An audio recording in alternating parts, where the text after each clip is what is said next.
And they're trying to tell me how to get to the bottom of the mountain without ever having actually skied. And they go like, oh my God, I can't believe you stopped. I can't believe you learned how to stop. That's pretty cowardly of you. And it's like, sometimes you need to stop. You need to have the ability to stop. What are you talking about? Sometimes I think Mike tries to break a record for how many analogies he can make in one stream. I'm just trying to like, the reason why analogies are valuable is because you could describe a situation by abstracting it out of the social context it's in, right? Instead of thinking about, you know, these unbelievably dedicated, you know, activists who are fighting really hard against our, you know, prison industrial complex, and they have these slogans which have led them through literal street fights and confrontations with police. And I'm telling them like, hey, maybe that slogan isn't it's not working to persuade. We could like take it out of that context, that emotionally fraught context, and bring it to a new, fresh situation where we can look at it with a fresh set of eyes, without ego, without that like context, and just say, you know what, that actually kind of makes sense. I get what you're saying now. It's not that you want to get rid of the sandwich. You just want to give it a more attractive name. Wait, iDubbbz is saying that Ethan is still suing him? Wait, I thought he withdrew. Wow, I can't believe Ethan Klein lied. My restoration ecology professor would always say that the answer to almost every question in the field is it depends, because natural environments are all unique and you have to adapt to the unique conditions of the site. Try to apply the same solution every time, shit will die. Exactly! iDubbbz just announced that despite what he said, Ethan Klein has in fact not dropped the lawsuit against him, and iDubbbz received court dates. Oh, geez. Okay, well, let me look into this. This is why Noah should have held the money, no reason. I personally believe, and I'll be honest with you, I think that everybody who's raising money to fight Ethan should stop promising it to charity and start promising it to the other people who are getting sued. Like, hey, if I wrap my lawsuit, I will give this money to the next person who's being sued. You know, and I think it's kind of annoying that everybody has to raise money on their own. And I understand wanting to give to charity. It's totally noble, but like, we're all fighting Ethan Klein, man, and it's fucking gross. It just sucks that people have to constantly raise. All right, chat, let us go on to our very next W winner, Oliver Larkin on Fox News. We had Fran, now we have Oliver. A candidate backed by the Democratic Socialists of America running in one of the toss-up districts that could decide control of the House, according to our Fox News Power Rankings. Oliver Larkin challenging Florida Democrats. That's the thing that people don't understand. Like, Oliver Larkin's district is a winnable district. And if he can get through the primary, we can win this for him. Democratic Congressman Jared Moskowitz in next month's primary. Larkin calling for abolishing ICE, suspending U.S. military aid to Israel, and raising the federal minimum wage from $7.25 an hour to $25 an hour. Oliver Larkin joins us now after getting interrupted by breaking news last week with Martha. Mr. Larkin, thank you for coming on the show. We appreciate it very much. Very quickly on the minimum wage thing, I just want to ask you, because I'm sitting here in California, I'm wondering if you know that when they raised the minimum wage on fast food restaurants in California, that it led to restaurants shutting down, it led to employees being laid off, and it led to one major brand pulling its headquarters out of the state altogether. Are you ready for the consequences for things like that? Yeah, and I think Florida voters are ready for those consequences as well. Floridians, over 60% of us voted to raise the minimum wage to $15 an hour in 2020. And frankly, we're not going to need people working 3 or 4 jobs if one job is paying a living wage. So I think the American people want to see us raise the minimum wage, which has gone the longest period without being raised since it was established. Yeah, I'm curious why not capitalism over socialism? Why are you choosing socialism? Well, democratic socialism is about bringing the systems of government that govern our lives under democratic control. We already pay a Medicare tax. Why don't we all have access to Medicare? We already pay into Social Security. Why are the wealthy and elite getting away with paying a lower effective tax rate on Social Security than the rest of us with the Social Security income cap? So the capitalist system in the United States of America, we've seen the Great Recession, we've seen the enormous transfers of wealth under COVID-19, and we want equity in our system. When America has been at its best, we've invested in the social safety net like we did under FDR in the golden age of American capitalism in the 20th century. We just want to see, with a democratic socialist principle, that we're investing in the American people and bringing our systems under democratic control. Would you at least concede that capitalism in the United States has been extraordinarily effective, raising more people in the history of the world than anywhere out of poverty and leading to amazing developments, inventions, so on and so forth, putting America where it is? I would say that when America has been at our best and when we've raised people out of poverty, it's because we've invested in the social safety net, when we've invested in the minimum wage and Social Security. So I think many of the greatest successes in American capitalism have been when we've invested in spreading the equity around and not just privileging the wealthy and elite like we have currently under our economic system and the billionaire tax cuts advanced by Donald Trump. I'm assuming you, with the rest of the DSA platform, are in favor of open borders. I wanted to play some of this video from Ceuta, Spain, just to give you an idea and maybe get your take on what's happening there, as they call it chaotic when they open the borders and they let the flow of migrants in. If we can play some of this video, what do you think of that? Are you afraid that might happen here, or do you welcome this? I don't think there's anything to fear with people seeking a better life in the United States of America. My wife is the proud daughter of Nicaraguan immigrants. We have consequences right now as a result of Jared Moskowitz, my opponent, and 46 Democrats, as well as every Republican, voting to pass the Laken-Riley Act that has not only detained immigrants with no criminal conviction whatsoever, but they're now sweeping up American citizens, people who are being racially profiled. So we're seeing people dying in ICE detention, being shot on the street, like in Biddeford, Maine, just a few weeks ago. And it's so funny. Like, I'm hearing that this, like, Spain, this, like, little rush was literally a CIA op. Like it was induced with the cooperation of the Moroccan government to try to, like, embarrass Spain's left-wing government. Like, what the fuck? Of course, in Minneapolis. So we have an out-of-control ICE what about the agency people that killed by the illegal immigrants? What about the many, many people, the Laken-Rileys, I can go down the list, being killed by illegal immigrants? Why are there no protests for them? Why would you not protest for them? Would you at least concede that this is a big problem in this country? We certainly need to make sure that our communities are safe, and that if people have committed violent crimes, that they are held accountable for that, including if they've committed violent crimes in the countries that... Because we run these roles every day. In and of itself. We run these roles every day of ICE bringing these... The thing about ICE is deporting someone does not hold them accountable. It doesn't make sure that the victims are reparated. You just grab them and send them back to their home country. Many times, those home countries don't have functioning legal systems, and the person's just out on the street. So by doing deportation, you're actually avoiding rehabilitation, you're avoiding accountability, you're avoiding reparation. It's actually soft on crime. People out of the country who have committed heinous crimes. Last week, there were a number of rapes of a baby, of a 6-year-old. Would these types of things be worthy of protest? We need to keep our communities safe, and we need to hold people accountable when they have harmed others, when they have broken the law. But let's be clear, immigration is a civil violation, not a criminal violation. So we need to stop treating the equivalent of a parking ticket like people are breaking the law and need a militarized police force breaking down their doors. So the comparison here is not one of criminality. It is whether we are respecting international law, the right to asylum, the right of respecting refugees' rights. Yeah. These are internationally agreed upon standards that the United States is violating. And I'll be clear, it's been violated by both administrations of Republicans and Democrats that have really enforced a cruel agency over immigrant detention. You would not say that ICE has done yeoman's work when it comes to getting tens of thousands of violent criminals out of this country. Would you applaud them for that? No, I would certainly not applaud ICE like Jared Moskowitz and 75 Democrats did, signing a letter of gratitude. I think that ICE should be abolished, and that the people at the head of this agency and the people that are shooting people in mass, the ICE agents that are killing people should be prosecuted and held accountable under United States courts of law.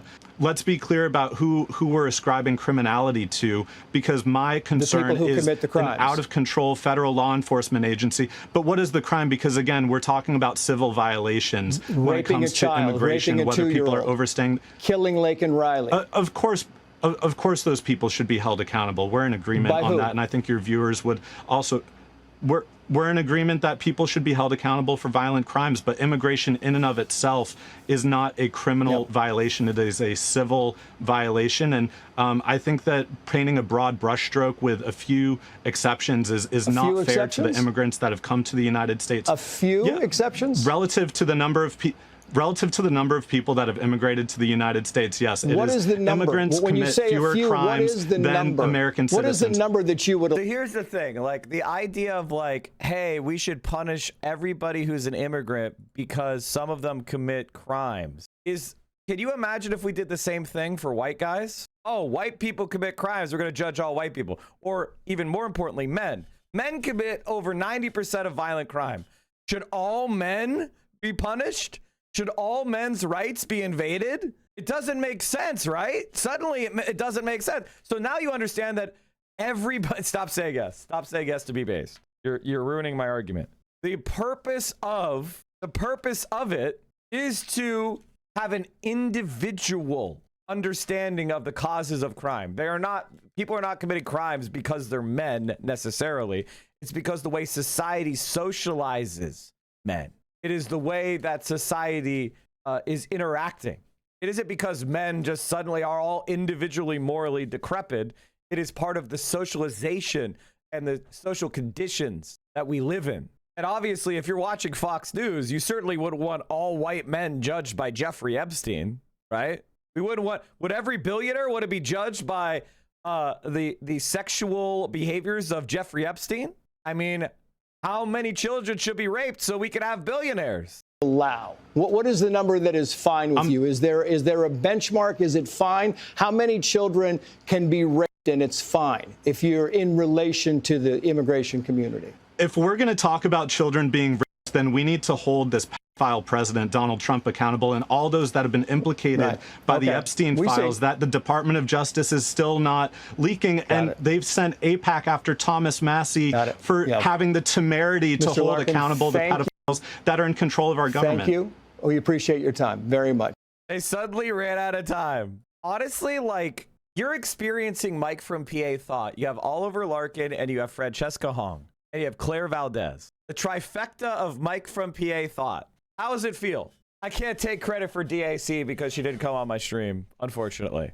You're gonna hate this? They're going to let a small faction of radicals drive more people toward Donald Trump. There is a small group of far-left extremists gaining influence. Democratic socialists who now have a chokehold all over the Democratic Party. The reality is very, very scary. At this point, a majority of the governing board is controlled by people who are explicitly communists. They attach themselves to popular causes. They take real concerns about healthcare, housing, police misconduct, and use them to sell what is actually an authoritarian worldview. They want to toss out our Constitution, eliminate all checks and balances. They want to concentrate power, control entirely the means of production. Or you move in this incredibly authoritarian way, right, where you get secret police, people being rounded up and brutalized. And I'm afraid that that's what we're seeing in DSA right now.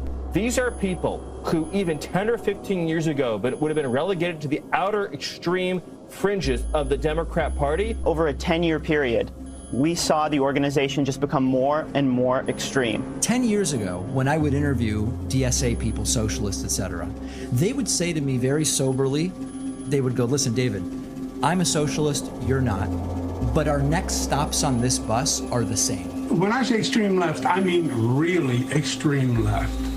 You see it on the position with Israel. What's been called the Red-Green Alliance, which is definitely a short-term arrangement between Islamic fascism and socialism. This Islamo-communist alliance. I mean, the left should have no rightful association with the Islamic fucking Guard of Iran. I regularly get emails and see comments where people saying, you're with us or against us. In order for us to be progressives, we now have to believe ideas and support ideas that are completely nuts. These are people dressing as Mao. Piker, you know, in those Mao pajamas. Hassan Piker was dressed like Mao. I want you to understand something, chat, which is I've always hated every single one of these people. Like, I'm just completely vindicated. Everybody else was playing nice with David Pakman, and I was over here going, he's a fucking scumbag. You know, all these people, I've always called them the pieces of shit that they are. I was the first person to you remember when everybody was, you know, like, listen, I hate to call out Hassan, but do you remember the Gretchen Whitmer, the Andy Bashir, the, you know, now we still have John Ossoff. I'm slowly strangling John Ossoff. But I have to fight back against all this, quite frankly, stupid takes of so many people on the left, on the progressive left. It's no more time for this kind of, stop it. Have self-respect. We don't have to compromise with these Democrat demons anymore. 46 months ago, I started to see the hope of what could be with a better infrastructure. Thousands of people in Tulsa are without water on a 100-degree day due to a water main break. It took 10 hours for work to begin on it. Thanks for showing me what could be. That's why you need sewer socialism. You need sewer socialism. Oliver Larkin, who is challenging Democratic Congressman Jared Moskowitz in Florida's 25th congressional district. Oliver, thank you for joining. You identify as a Democratic socialist. Why? Democratic socialism, for me, gave me the language to describe my political philosophy, where the United States has a Citizens United decision that allows for unfettered corporate spending in our elections. I believe in bold, universal programs that the Democratic Party and its rosiest history has embraced. And I think that we need to be fighting for policies like Medicare for all, universal child care, paid family and medical leave, raising the minimum wage to a living wage. And too often we see the corporate wing of the Democratic Party tell us that we can't afford these things, or we need to compromise on them, or we need to means test them. But I believe that bold universal programs are what not only Democratic socialists, but the vast majority of Americans want to see reflected in our government's priorities. What is your reaction to the criticism that some establishment Democrats feel that you are not hijacking the message, but you are a thorn in the side who they believe could actually win the elections? What is your reaction to this criticism of Democratic socialists? I'm coming to you from a state in Florida that has drifted further and further to the right. We've seen establishment Democrats, including former Republicans, now Democrats, losing elections by upwards of 20 percentage points. The last time Florida was truly competitive, we were running a progressive candidate for statewide office who was fighting for Medicare for all and many other bold universal policies. And I'm also coming to you from a closed primary state where we're actually bringing young people.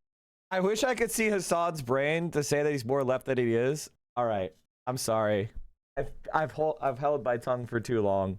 I believe, I have no knowledge, this is just my supposition, this is just my speculation, that Hassan is suffering from a condition that happens a lot with people who are journalists. Politicians start giving you off the record and background comments, and maybe you even message. What people say privately does not matter. It's what they say publicly. I think Hassan helped John Ossoff when they were like running in 2020. Remember when they were running in 2020 and, like, you know, maybe Hassan helped, maybe he helped John Ossoff, you know, try to, you know, get across the finish line. But, like, John Ossoff is our enemy. Like, of all the Democratic politicians in America, I put Pete Buttigieg, Gavin Newsom, John Ossoff, Gretchen Whitmer as our top enemies. And then there's obviously like Alyssa Slotkin, Abigail Spanberger, you know, Gottheimer. He is a vicious enemy of the left. And if you don't think so, you've gotten bamboozled. And I'm sorry, but you've been bamboozled. I mean, how many times do I need to be right? You know, I was right about Gretchen Whitmer. I was right about Andy Bashir. I'm right about so many people. Just trust me on this one, okay?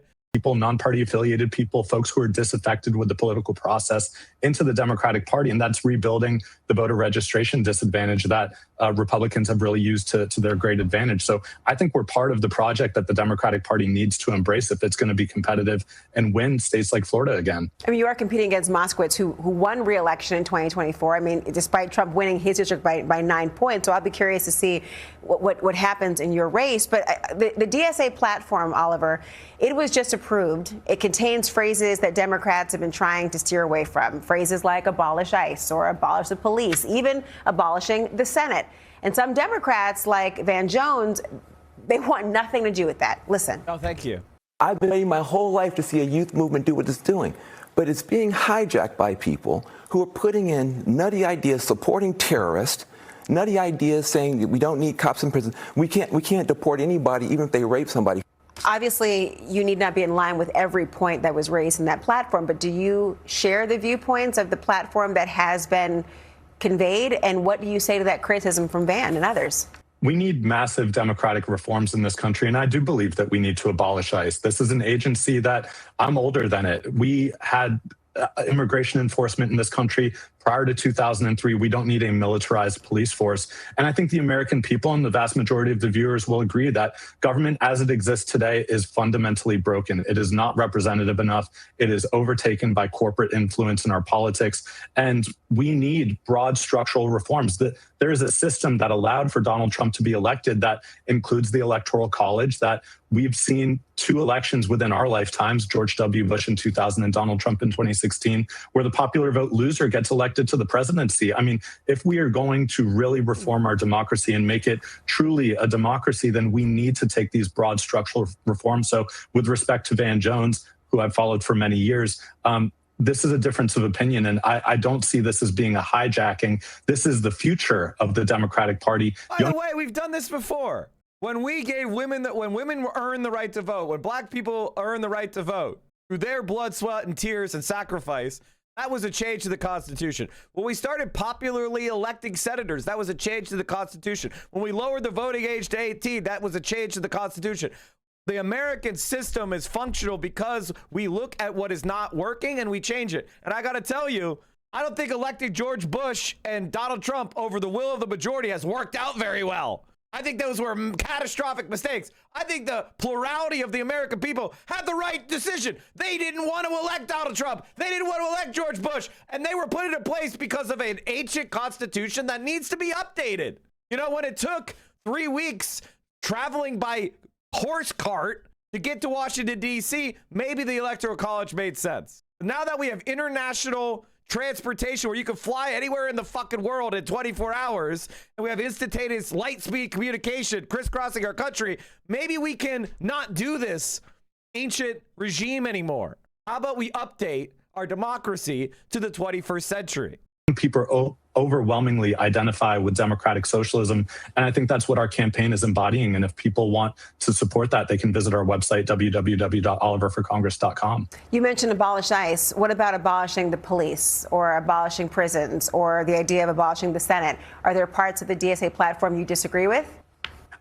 I'm coming to you from a district that holds the corporate headquarters of the GEO Group, the private prison corporation that has received so much of the $170+ billion in funding, because when the One Big Beautiful Bill last year and the pro-ICE legislation was passed, that money does not just go to federal agencies. It goes to the private prison contractors like GEO Group and like CoreCivic. And I don't believe that we should live in a country with the highest mass incarceration on the planet that allows for private prisons to be able to exert their influence in immigration detention and deportation. I think that is just a completely asinine philosophy.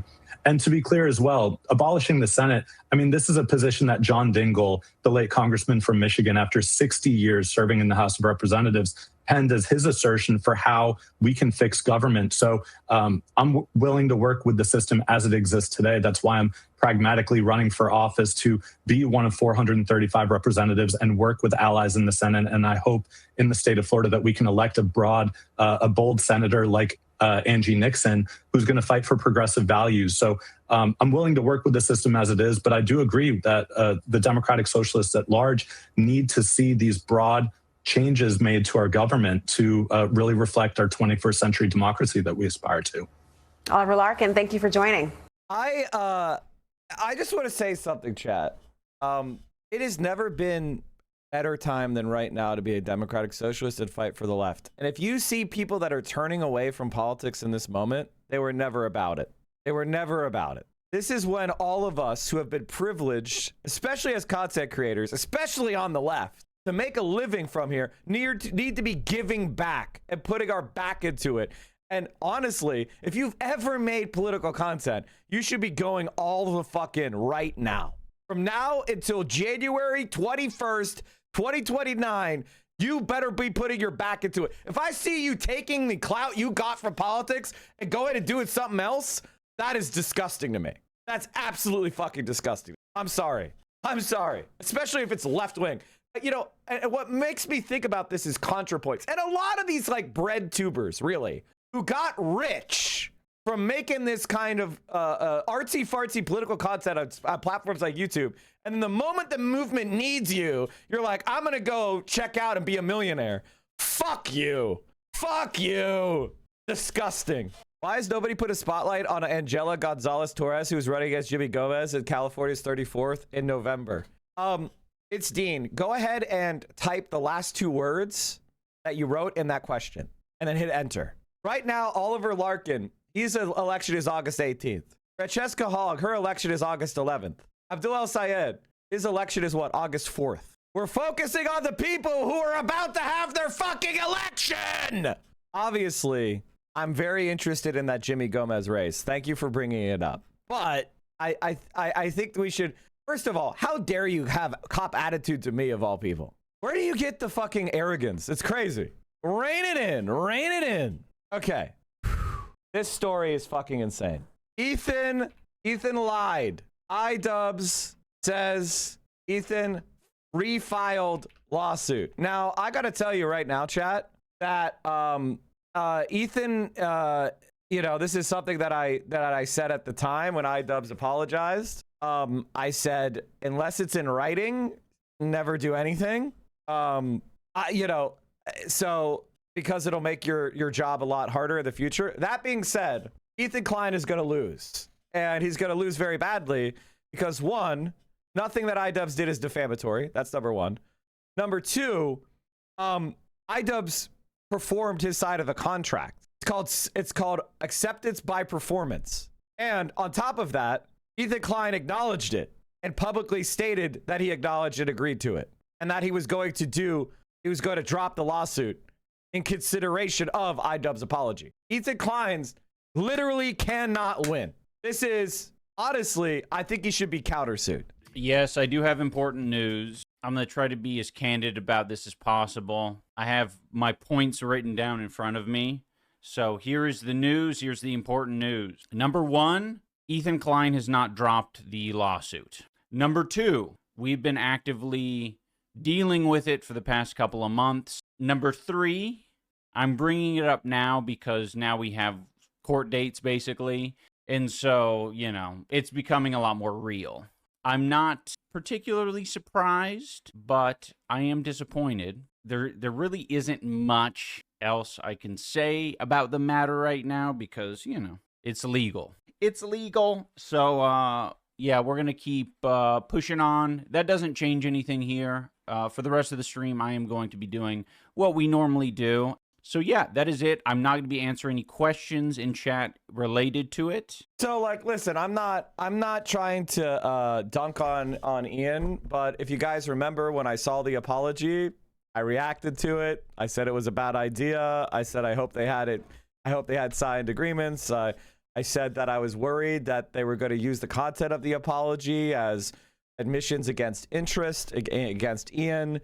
That it wasn't okay. Like I said I hope it was being done with the instructions of an attorney, and it appears now somehow that that's not what happened. I'm very confused. I'm very confused. Not trying to like punch a man when he's down, but I don't understand the sequence of events that took place. Like Casey Tron did not just apologize to Ethan Klein.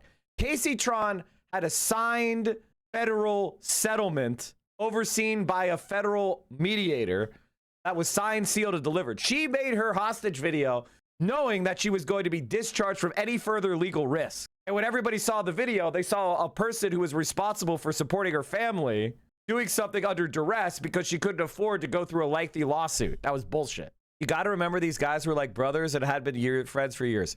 If somebody sues you, they're not your friend, relative, whatever. It's over. They're trying to use the government against you. Do you not know that? I want to explain something to you, Chad. When somebody sues you, they're trying to get the government's guns against you. You understand that? Because everything the government does is backed up by guns. In America, we call them sheriffs and we call them marshals.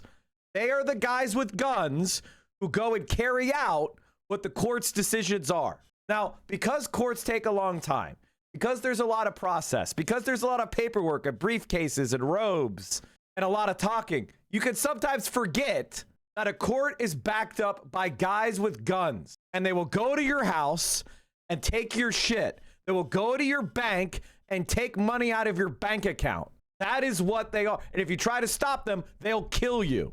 That is how it works. That's what a suit is. A lawsuit is, hey, I'm going to prove that this guy broke the law, which will attach liability to him.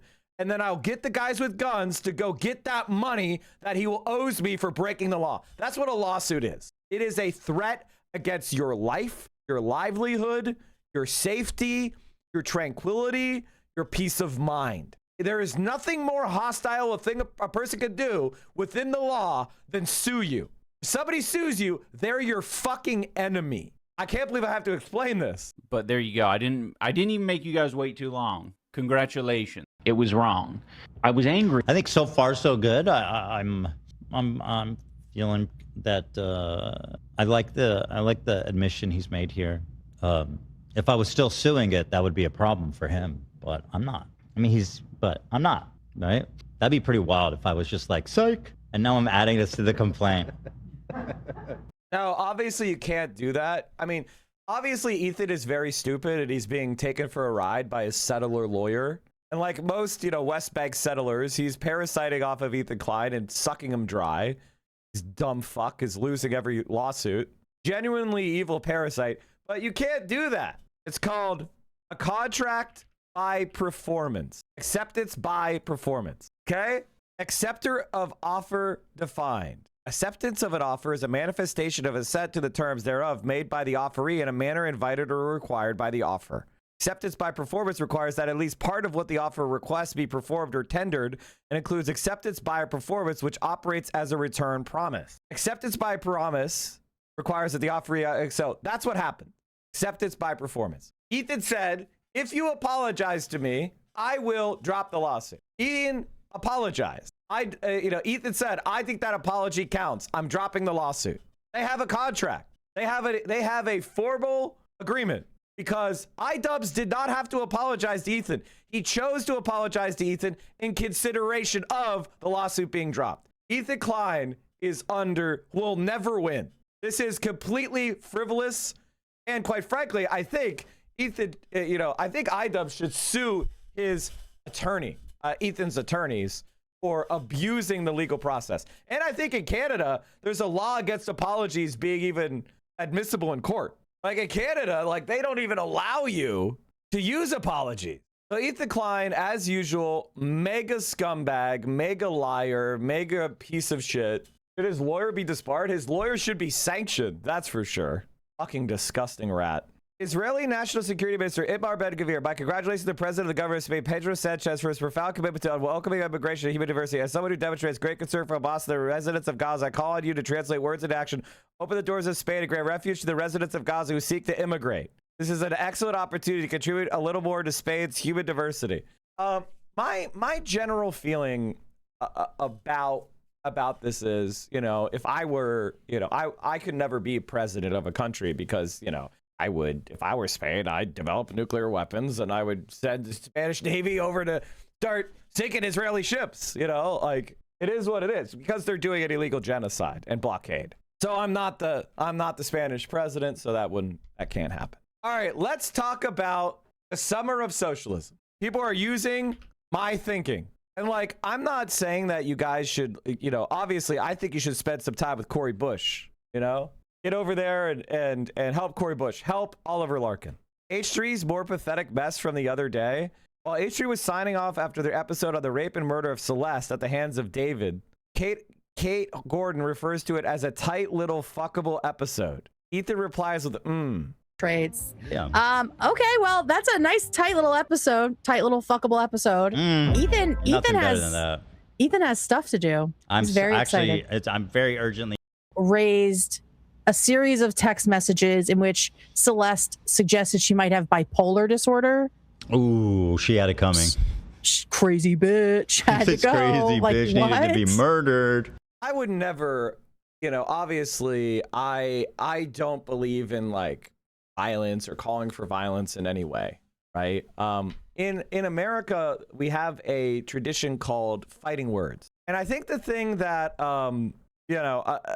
The thing that I think Ethan Klein doesn't understand is that there are some things that, if you utter them, they're words that are meant to incite violence in such a way that they're not protected free speech, right? Like, and the way that Ethan Klein describes a 14-year-old girl who was raped and murdered and her body was put into a car and left to rot, and says that she deserves it, and then uses a misogynistic slur, calls her a bitch. If their parents saw this video, I think that number one, these are fighting words, number one. Number two, he should be sued for intentional infliction of emotional distress. These are so offensive and so designed to cause distress in the family that that's actually illegal.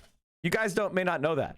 Intentional infliction of emotional distress is conduct that is outrageous that purposely or recklessly causes the victim emotional distress so severe that it could be expected to adversely affect mental health. And I feel like in this case, I feel like it is warranted. She said circle, circle, dot, dot. we pinky promised. Oh God! Your Honor, we jinxed infinity'd. And I couldn't say no to having sex with her at that point. She said circle, circle, dot, dot. One of the things that is challenging about being a human being is that there is what's called the halo effect, where people that are attractive are considered to be good people, right? Like, people are more likely to give them the benefit of the doubt. They're more likely to think that they have good intentions. They're more likely to forgive them for making a mistake. And it's discrimination. It's looksism, right? Sometimes people call it pretty privilege, right?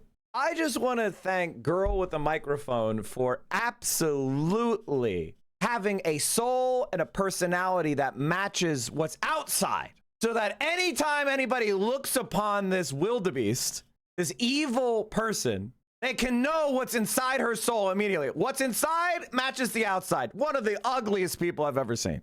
One of the most vile personalities I've ever seen, and one of the most immoral people I've ever seen. Withdraw from public life. Nobody wants you to speak. And God damn it, you're making it unfair for the rest of us who are not the hottest people on the planet to exist because you act so evilly. You and Ethan Klein, also an ugly fucking troll. People start shortcutting ugly with bad person. You and Ethan, you guys are living that stereotype. Fuck, you're ugly. And that's all I have to say about that. Yeah, you are some evil, disgusting worms. Fuck you. Sources tonight are CNN's senior correspondent, Donio Sullivan. I mean, there's really nothing else to say, right? Like, most of the time, you exist in a space and you see somebody acting like that, and you just gotta go past it. But these fucking disgusting worms want to inject themselves into my life, into Hassan's life, into Ian's life, into Denham's life, into Frogan's life, into so many people's lives. They need to get what they give. People smiles in the chat. Who has a new documentary on the left insurgency for The Whole Story with Anderson Cooper that is airing this Sunday night. And also CNN's chief data analyst, Harry Enten, who is digging into the new poll numbers that came out today. And Doni, you've been spending 6 months traveling the country, looking at the rise of the Democratic Party's progressive movement. What have been your biggest takeaways? Yeah, Caitlin, I mean, obviously they have momentum right now, and we saw that especially since the start of the summer with the New York primaries. There is an overwhelming confidence, I would say. And also, I mean, one thing that's really stuck out to me is this is really, I think, underlined just how sophisticated the Democrat side, or the left, however you want to look at it, that their media infrastructure has grown. I think we've seen this sort of MAGA media universe of the Steve Bannon show and things like that explode over the past few years, and just how effectively Trump used that in 2016 and in 2020 and of course in 2024. You can really see how these campaigns are, rather than relying on mainstream outlets, which of course they still speak to, and they have the debates. So big a role is the YouTubers and the streamers and the podcasts, Pod Save America, all those types. So I think it's both. There's the confidence there, but there's also this infrastructure behind it for them to get their message. Well, I mean, Harry, when you look at that and it comes to what this is actually looking like in this divide, how big is it? I mean, it kind of seems to be something that Democrats here are really wrapping their heads around and trying to say, okay, let's see what we're going to do and what this means for what we. I mean, look, the bottom line is this. This is the Democratic Socialist movement. I would never have believed that 2 years ago. Maybe a year ago, Zohran Mamdani, I started to. Jules, did I or did I not say that there was going to be a thermostatic effect of Kamala Harris losing that was going to give us an opportunity? Did I or did I not say? Did I or did I not say?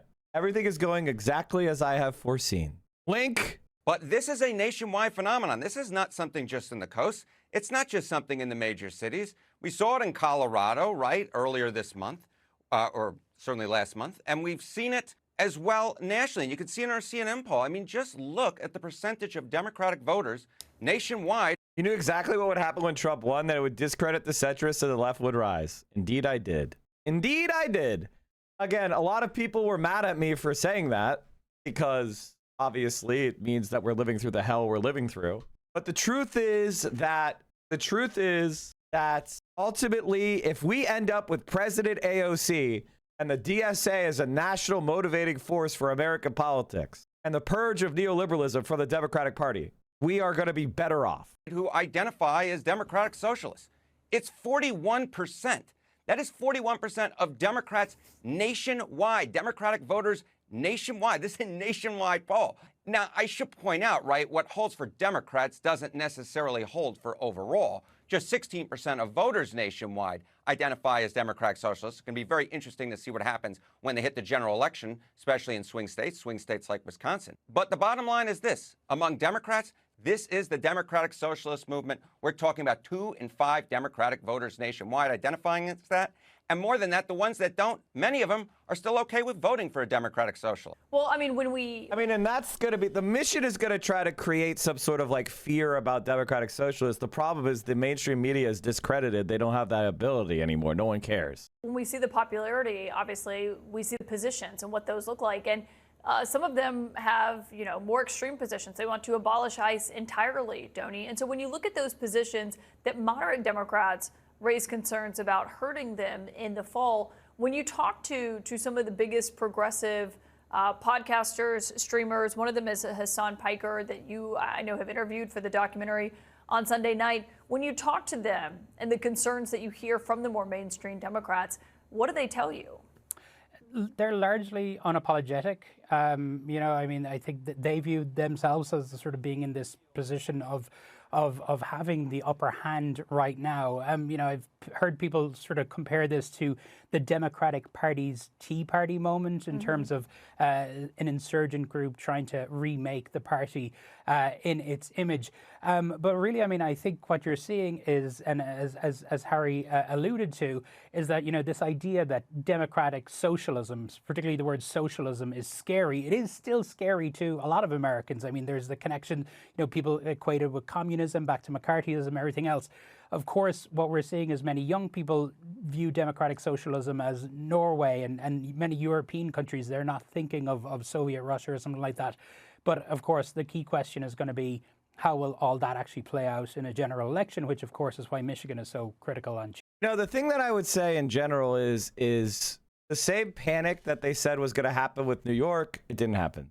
They're worried about the reality of a good example, right? And that is really what it comes down to. Is Norway a shithole?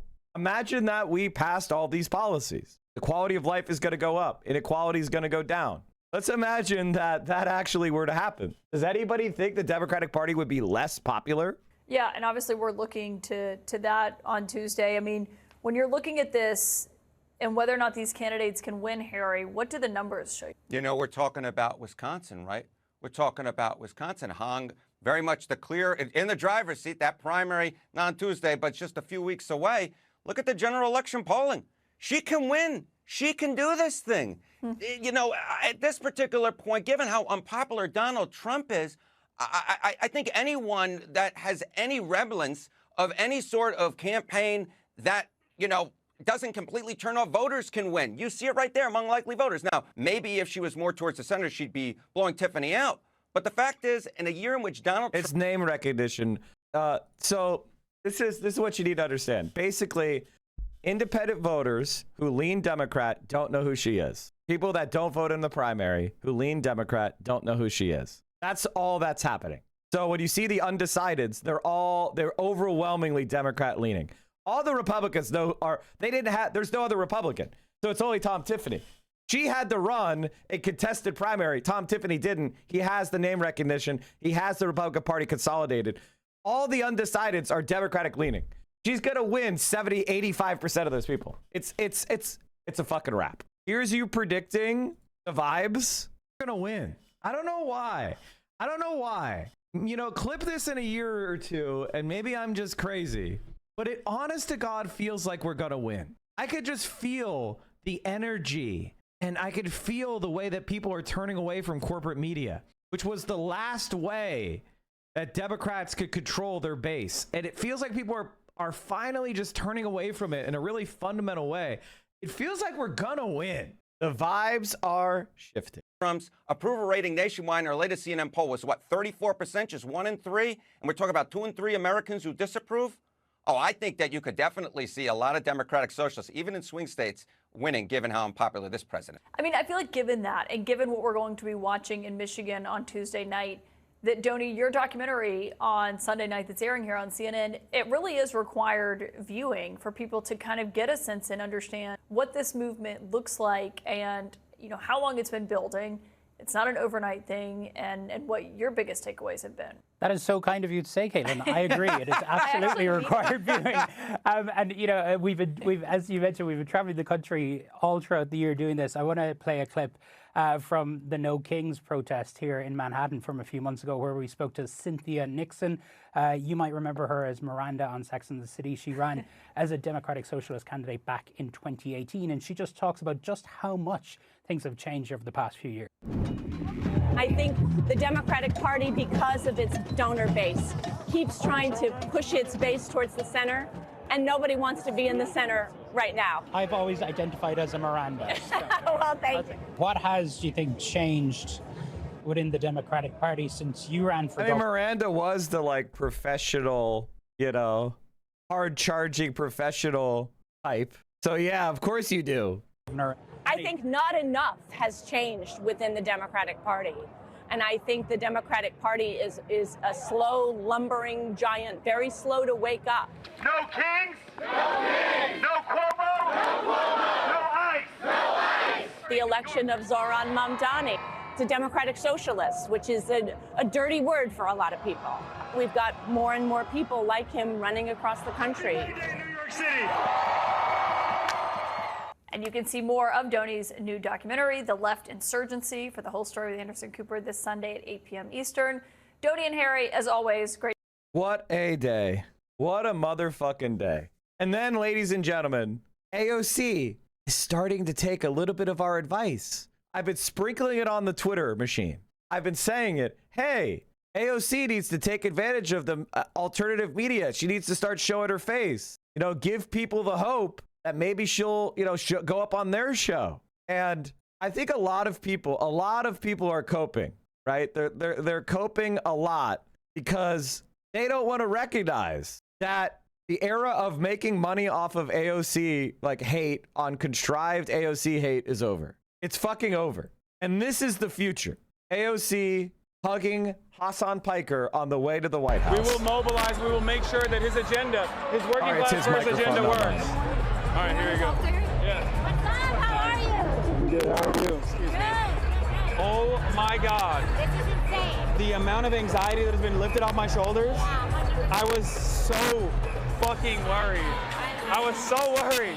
I know the nerves are peaking from the call. It felt like February in Nevada, where you're like, oh my God, is this happening? And then you're like, oh no. Yeah, is it gonna happen?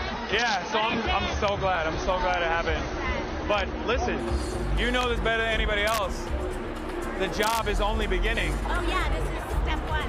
And look, people keep asking me like, what do you think? Oh, will he be able to get his agenda across? And I'm saying like, look, there are people like myself. We are ready to mobilize to make sure that we apply pressure where pressure is necessary in terms of showing up, in terms of being loud, in terms of making sure that people understand that there are uncompromising values here at play in terms of doing right by the working class. Like I think it's very important that he succeeds. That's right. So that, I mean, I know it makes your job a lot easier as well as mine, to be able to tell for you, your colleagues, to be like, no, it works, right?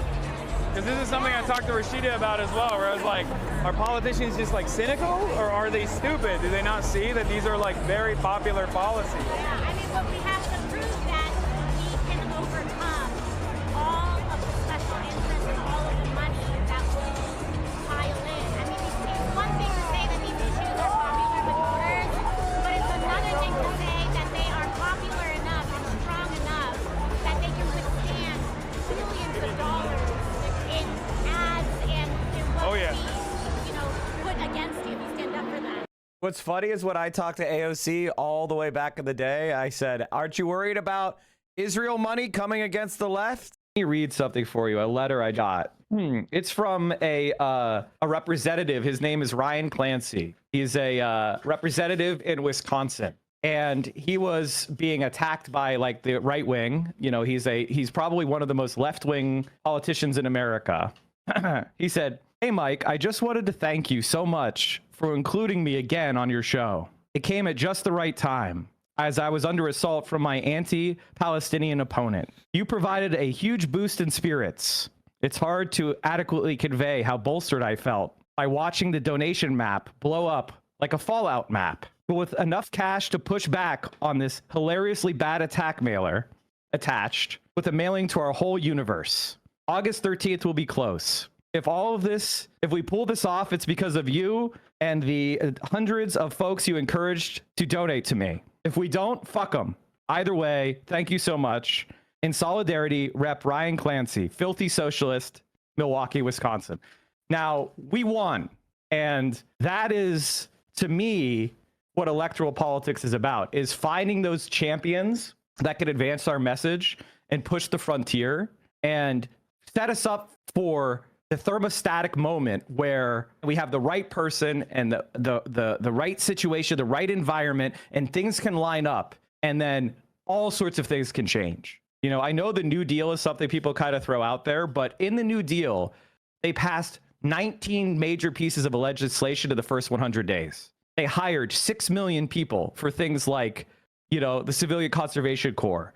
They hired artists. They hired folklorists. They hired musicians. They hired, you know, they were building public works all over the country. There was massive change. They got rid of malaria and yellow fever in this country. They built the Tennessee Valley Authority, which brought electric power to 9 southern states and have it be owned by the government. They did so much so fast. That's what we need to set up for. You know, so that's why I engage with electoral politics. I also recognize that right now, like, the Democratic Party is trash. The Democratic Party hates people like me. They hate people like Ryan. They hate these people. And that's why I get so many attacks. And most of the attacks I get are like hilariously bad faith, lies, personal attacks, attempts to make me into some sort of caricature or lolcow. They're the same shit they always try to do to like Hassan or you or whatever. It's because they don't want to engage substantively with what I actually say and do, and what you actually say and do. And so it's very important that we, you know, if we're online left-wing content creators, I've always been arguing for solidarity, having each other's backs, as long as, you know, we gatekeep a little bit, and it's anti-imperialism, pro-expansion of the social safety net, and anti-Zionist. As long as you... And like, ultimately, I feel like all of that is coming true. You know, I say this... The reason why I bring up these old posts and clips and show you how they're lining up with what's going now is because when I give you my analysis of the future now, I want you to feel like it's not just me giving you hope slop. I don't believe in hope slop. In fact, I hate hope slop. I hate when people grift off of emotions. I am trying to get you guys pointed in the direction of victory. I see an opportunity. I see a hole in the wall, and we've got to storm it. We have to go through the breach. We have to reach out and take something that we've never taken before, because this opportunity is now. And that is what is happening. That's why AOC needs to be our presidential candidate. We need to stop fucking around. TMR10, that's Nutrafol.com, promo code TMR10. We will put a link down below in the video and episode descriptions, and at majority.fm. Quick break, and when we come back, we'll be joined by Representative Alexandria Ocasio-Cortez. We are back, and I am so happy to be joined now by Representative. Had to do that. Alexandria Ocasio-Cortez. I mean, honestly, I kind of was 50-50 on it and I just went with it. How are you? I'm good. How are you? I'm doing well. It's great to see you. And I know you're obviously not going to be talking about your ambitions for higher office, so I'm making a little bit of a joke. But have you been surprised to see, you know, how excited people are when there's these polling numbers showing this buzz, as they say, about you and your candidacy? Yeah, I am surprised by it. You know, I think sometimes people would talk about it, and I was always candidly like, yeah, okay. Yeah, whatever. But then some of these polls came out, and I'm like, what is happening? I was in Memphis, and Justin Pearson, you know, we were campaigning for him, and there were some folks actually that had driven out from Arkansas, and they were talking about like the straw polls out there, and I'm like, I don't, you know, but I think people are pissed off. Yeah. Right. People are pissed off. And I want to talk about what people are pissed about as well, specifically the data centers. I mean, you mentioned Memphis and your trip down to the South. You went to Georgia as well. You know, I was kind of going back and looking at stuff from 2018, 8 years ago, when you just won your primary. And like, you know, one of the through lines in your career has been environmental policy, because there's this trajectory from the Green New Deal that you supported early on to now your bill that is a bicameral bill with Senator Sanders about this data center moratorium. How do you envision the future of climate policy? And over the past 8 years, has anything changed in what you've seen that has altered your perspective at all? Yeah, you know, I think about that time too, and a lot of our environmental work, I think, has also been reflective of the broader populist work that we've been doing. There are different ways that people enter a climate and environmental fight. Some of it is from a more scientific perspective. They're seeing the numbers and the data on climate change and trying to keep below, well, you know, 8 years ago, trying to keep below 1.5 degrees Celsius. Now we're in a much more grave condition than that. And so there are people that are brought to it from a global climate change, carbon-based perspective.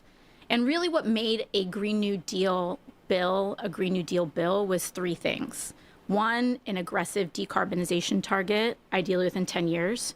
Two, an economically populist platform that meant that any Green New Deal style bill had to create thousands or millions of union track jobs. And the third was an environmental justice and racial and economic component, which is acknowledgement that the communities that are going to be hardest hit are sacrifice zones. And so we need to approach legislation that prioritizes the protection of the communities that are going to be hardest hit by the climate crisis.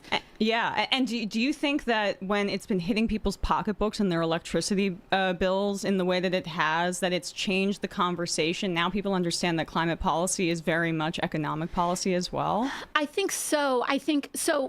As we started that effort, because I represent the Bronx, you know, I represent a district that the year I got elected before redistricting, you know, the majority of my district was in Queens and the minority was in the Bronx. I'm from the Bronx. Now the majority of my district's from the Bronx and the minority of it. Breaking news with Oliver Larkin. What's the breaking news? Fuck me. Milot endorses Oliver Larkin. Oh yeah. Yeah. We need more of this. If only National DSA was good at their jobs, they would be calling up all their socialists in office and pressuring them to go and campaign for the people that are nominated by various chapters. Only we had a electoral committee that was focused on like achieving victories. Miss Rachel has endorsed Peggy Flanagan for Minnesota's U.S. Senate seat. Abdul, Michigan. Cori Bush, Justin Pearson, Jarrett, Peggy Flanagan, Becca Ballant, William Lawrence, Elijah Manley, Troy Jackson, Donovan McKinney, Oliver Larkin, and Angie Nixon. Oh my God. I gotta have more of the people on this list on my stream. I only have 2 of them on my stream so far. I gotta have more of them. Is in Queens. And one of the things that I did early on is that in the Bronx, it's a less ideological place in terms of our electorate. It's obviously very deep blue, but it is very working class and also racially diverse, and like all of these things stacked on one another. And so one of the things that we had to do was really deep canvas the community to talk about climate issues in a way that actually show up in our life. So I think, to answer your question, it's less about connecting climate to these issues, and it's more about talking about the specific ways that this is an environmental issue in a way that's not tree hugging and academic and out of touch. So 8 years ago, it was me doing teach-ins in public housing saying the lead in our water, the sky-high asthma rates that we deal with, that is environmental. And this is directly contributed to with the gas infrastructure that we have in our public housing that is leaching into our air, and all of the other environmental issues that are going on. And so with the data center fight, I think that this is, it's the similar analog. People are seeing how all of this is wrecking their health, wrecking their communities, and it makes environmental issues not academic, but very real in people's everyday lives. Yeah, there was a poll from Data for Progress that showed that 63% of voters support pausing construction of AI data centers. So your bill is very much a popularist bill, if you will. But I mean, what's also, I think, you can connect it to is the Iran war and how gas prices have been impacted by that too. So there's a way to, I think, as we've talked about, framing Gaza around, as Abdul Al-Sayed has done very well, and you just recently endorsed him, framing Gaza, like, we shouldn't be spending this amount of money, we should be investing it in our communities. That's also how you can connect that foreign policy issue to environmental racism and environmental investment in this country. Yeah, that's right. I mean, it's about talking about these issues in many different ways that are majoritarian. And there are ways that we can frame these debates that talk about why we come to these conclusions from a moral perspective. I think we always have to be making three arguments at the same time for any issue. A moral argument, an economic argument, and also a political argument. And when we're able to argue for something in a chorus of all of those three, then we're able to build a majoritarian coalition to actually win on them. Building a majoritarian coalition is important, and I know that you, I'm sure, share some of my frustration with efforts that felt like they were narrowing the Democratic coalition, the focus on affluent suburbanites over a more working class coalition. But something that I don't think gets talked enough about is where Democrats lost credibility was on the issue of democracy. And when you say majoritarian bills and things like that, that's a way to demonstrate some sort of democratic responsiveness. But on the genocide in Gaza, many Democrats still aren't listening to their voters, although it's a lot of progress in the House with the 103 Democrats that voted to block that $3 billion shipment. But Gaza, Biden running again when a lot of people wanted a more open primary process. Like, these are choices by the Democrats that box out the voters and make them feel unheard. And so when Kamala Harris was going around and talking about democracy with a banner behind her, they didn't have the credibility that they needed to fight this fascist threat. And I'm curious what you think about that and how the party can be more responsive and demonstrate through action democracy. The problem that we have is that the more democratic the system gets, the less centrism will be able to win. So, like, in New York City, one of the reasons why Zohran Mamdani was able to win is because they had government match of small dollar donors, right? And they also, and this is the other thing, they had ranked choice voting. So everybody could vote for whoever they liked, right? They didn't have to try to do this like calculation, the strategic, you know, I'm trying to head off the person I don't like. They were able to, vote for the person that they preferred and make sure that they had a ranking of everybody. You know, they were able to say, Zohran Mamdani, if not him, Brad Lander, if not him, Mike Blake, blah, blah, blah, if not him, blah, blah, blah, blah. You know what I mean? And so by making the system more democratic, by ensuring that the person who got the nomination is the person who actually had the majority of support instead of a faction or a plurality, that means that the country is going to go to the left. If we allow everybody to hear the arguments and look at the policies on an even-handed way and evaluate how well they're going to do, then the left's going to win. So they can't have that. They can't have a system that's fair. They can't have a system that's democratic. They can't have a system that's based on thought and rationality and track record. They have to do this irrational bullshit, a flurry of misinformation, corporate money. They have to have an electoral system that has spoilers. The more democratic it gets, the worse the right is going to do. So of course they're going to fight against that. Yeah, I mean, I think about all, you brought up a lot of different points. One is, on this Biden issue, it was interesting watching it happen in real time, What I find very interesting about that moment and the people who talk about that time is that I think that some, not all, but some of the Democrats that are most aggressive about getting their narrative out about how they wanted to push Biden out were also the same Democrats that were most aggressive about closing the wagons on a primary process when we had a chance to have that in a presidential election. Right. And so I feel like a lot of them are. AOC, you were one of the people who were against the primary. Don't be fake. Compensating because, and you hear sometimes there's these like consultant class and like some of these folks that want, who backed Biden when it was time to step down as like some sort of litmus test. Gotcha. Okay. But those folks were part of the establishment that were closing the ranks around Biden before a primary process would have even started. So you're saying these people just wanted to be the decider, to use a Bushism? Well, I think it's not just to be a decider, but they saw at the end how unpopular their actions, the conclusion that their actions had led to and how unpopular it was. So then it became a race to distance themselves from it. Gotcha. So if you run the tape back, right, like there was a moment when the press was asking, do you think Biden should have a primary challenger? And there were some Democrats, many, if not most, at the time that were saying, no, I support him, etc. And there were some that were open. Like I was pretty, I will never poop because of the way I got here. You can't. Defeated an incumbent. Yeah, I defeated an incumbent. So I just feel on principle, I'm never going to say we shouldn't have a primary.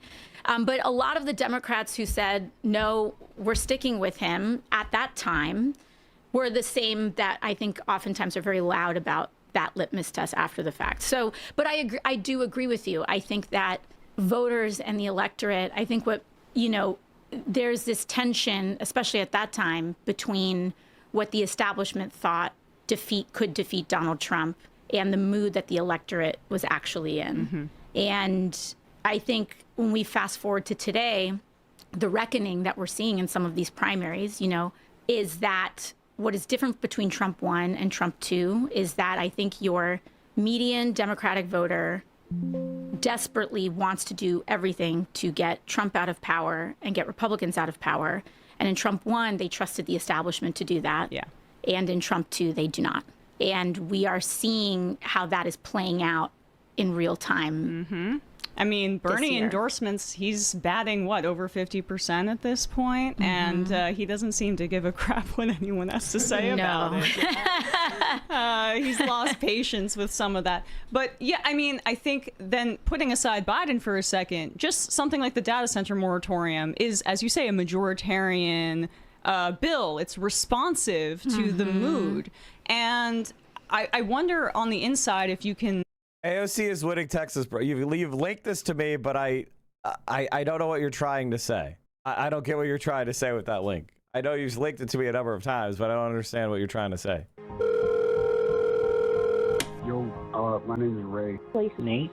Jackie. Andrew. Melanie. Lucas. Michael. Come on, say. I am from Muskegon, Michigan. Grand Rapids.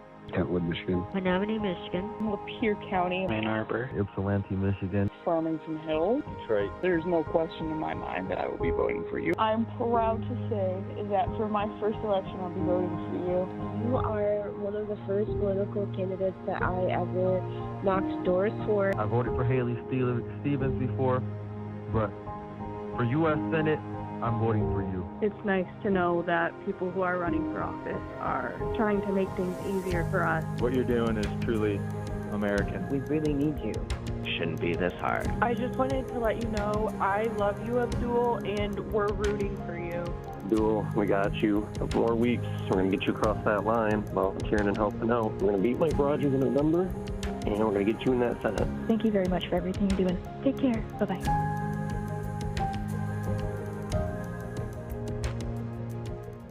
I think one of the things that people don't understand is that you can't buy this. Like, they're trying to buy it, right? They're trying to create things like Chorus.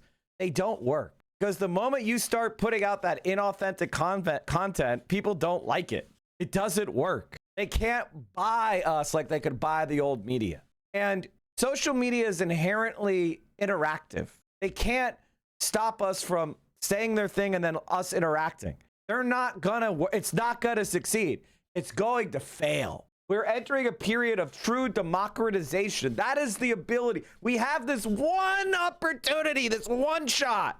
Take advantage of it. Don't miss that shot. Shed light on why so many of your colleagues are resistant to that. There's almost Abdul is only +1 against Gina in an R+10 sample, and Talrico is clearing 50%. If Texas flips now, it'll go to AOC in 2028.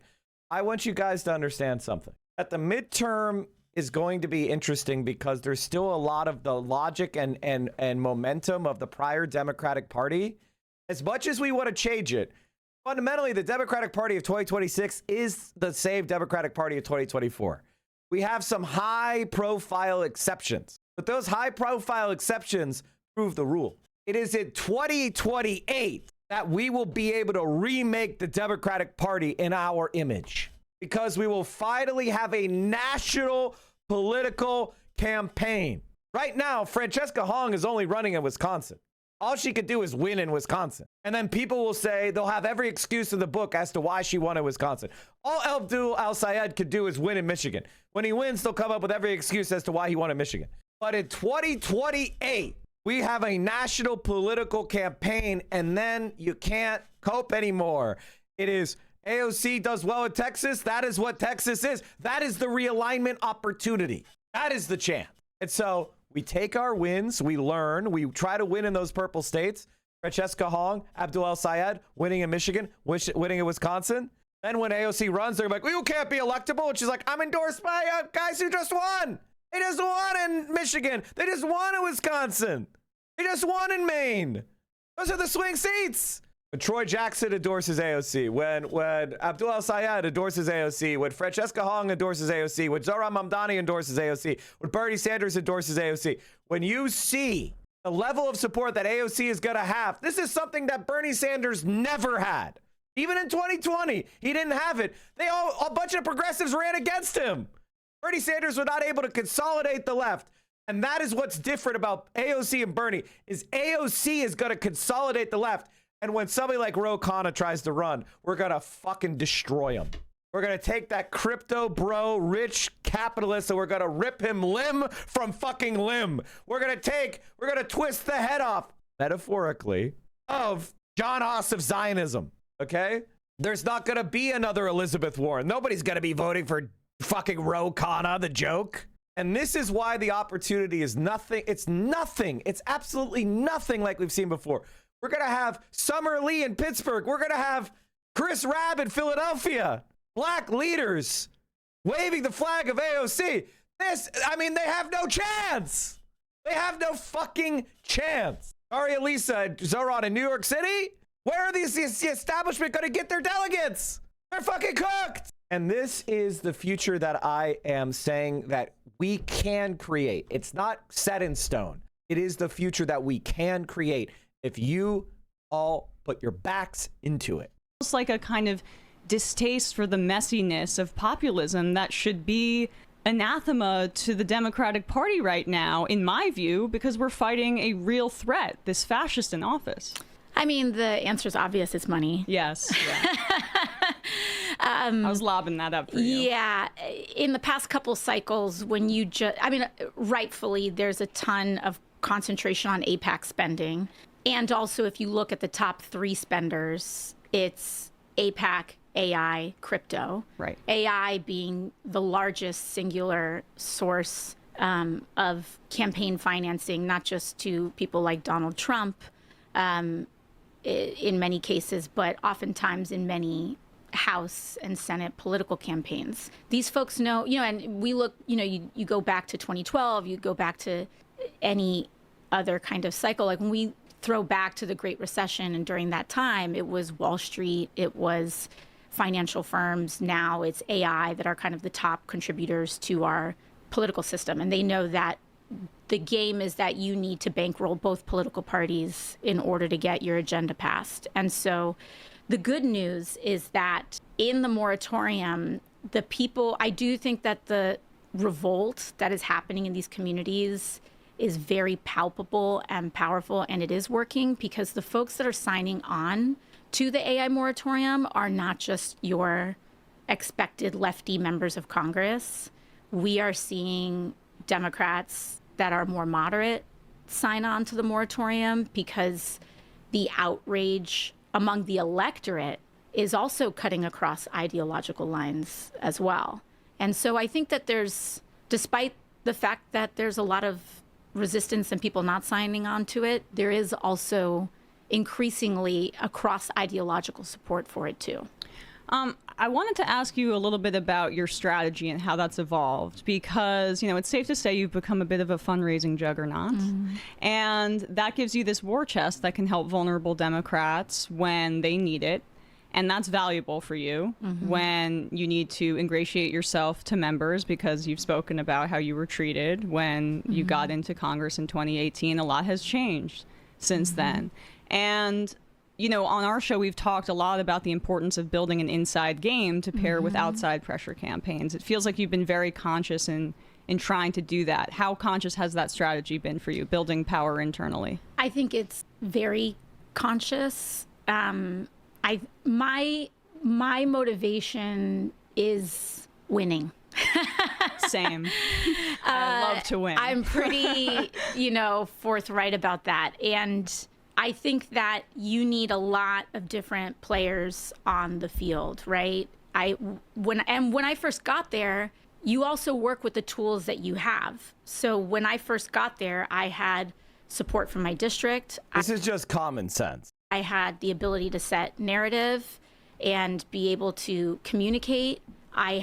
We were building kind of digital tools in a time when that was not common in the Democratic Party. But also didn't have much else. I didn't have internal support. That's putting it mildly. Yeah. It was like you were treated with hostility. Yeah, open hostility. And that hostility shows up in ways that you're not even aware of when you get there. There's open hostility, and then there's also secret hostility. Subterfuge. Yes. And also, we did not have the fundraising ability at the same. It was robust, but it wasn't the same as it is now. And we were able to do really powerful things and really punch above our weight with what we had. And we were able to then take that and build on that. And in New York, part of my immediate focus was not just national, but local. We had to change the city's politics because one thing that I don't like to be is alone. Right. And I was very aware that I was surrounded by people who wanted to politically kill me. Andrew Cuomo. And this is something that I think a lot of lefties, this is like probably the primary problem that we have, both in this space and kind of in the left wing organizing in general, is the way that people try to live vicariously through AOC, where they believe that I intellectually and in my heart supported AOC. So when AOC won, she now owes me something. And I'm going to basically snap my fingers like she's a waiter. Like she's back behind the bar, and I'm going to say all right, I would like Medicare for all served to me, chop, chop, hold, shaken, not stirred, as opposed to understanding the full battlefield that AOC is like Utah Beach, right? And for us to actually conquer Berlin, we're going to need more than just AOC. We're going to need more than Utah Beach. We're going to need Sword and Juno. We're going to need invasions all throughout. All right? And it's going to mean a lot of us charging the fucking beach and getting machine gunned down.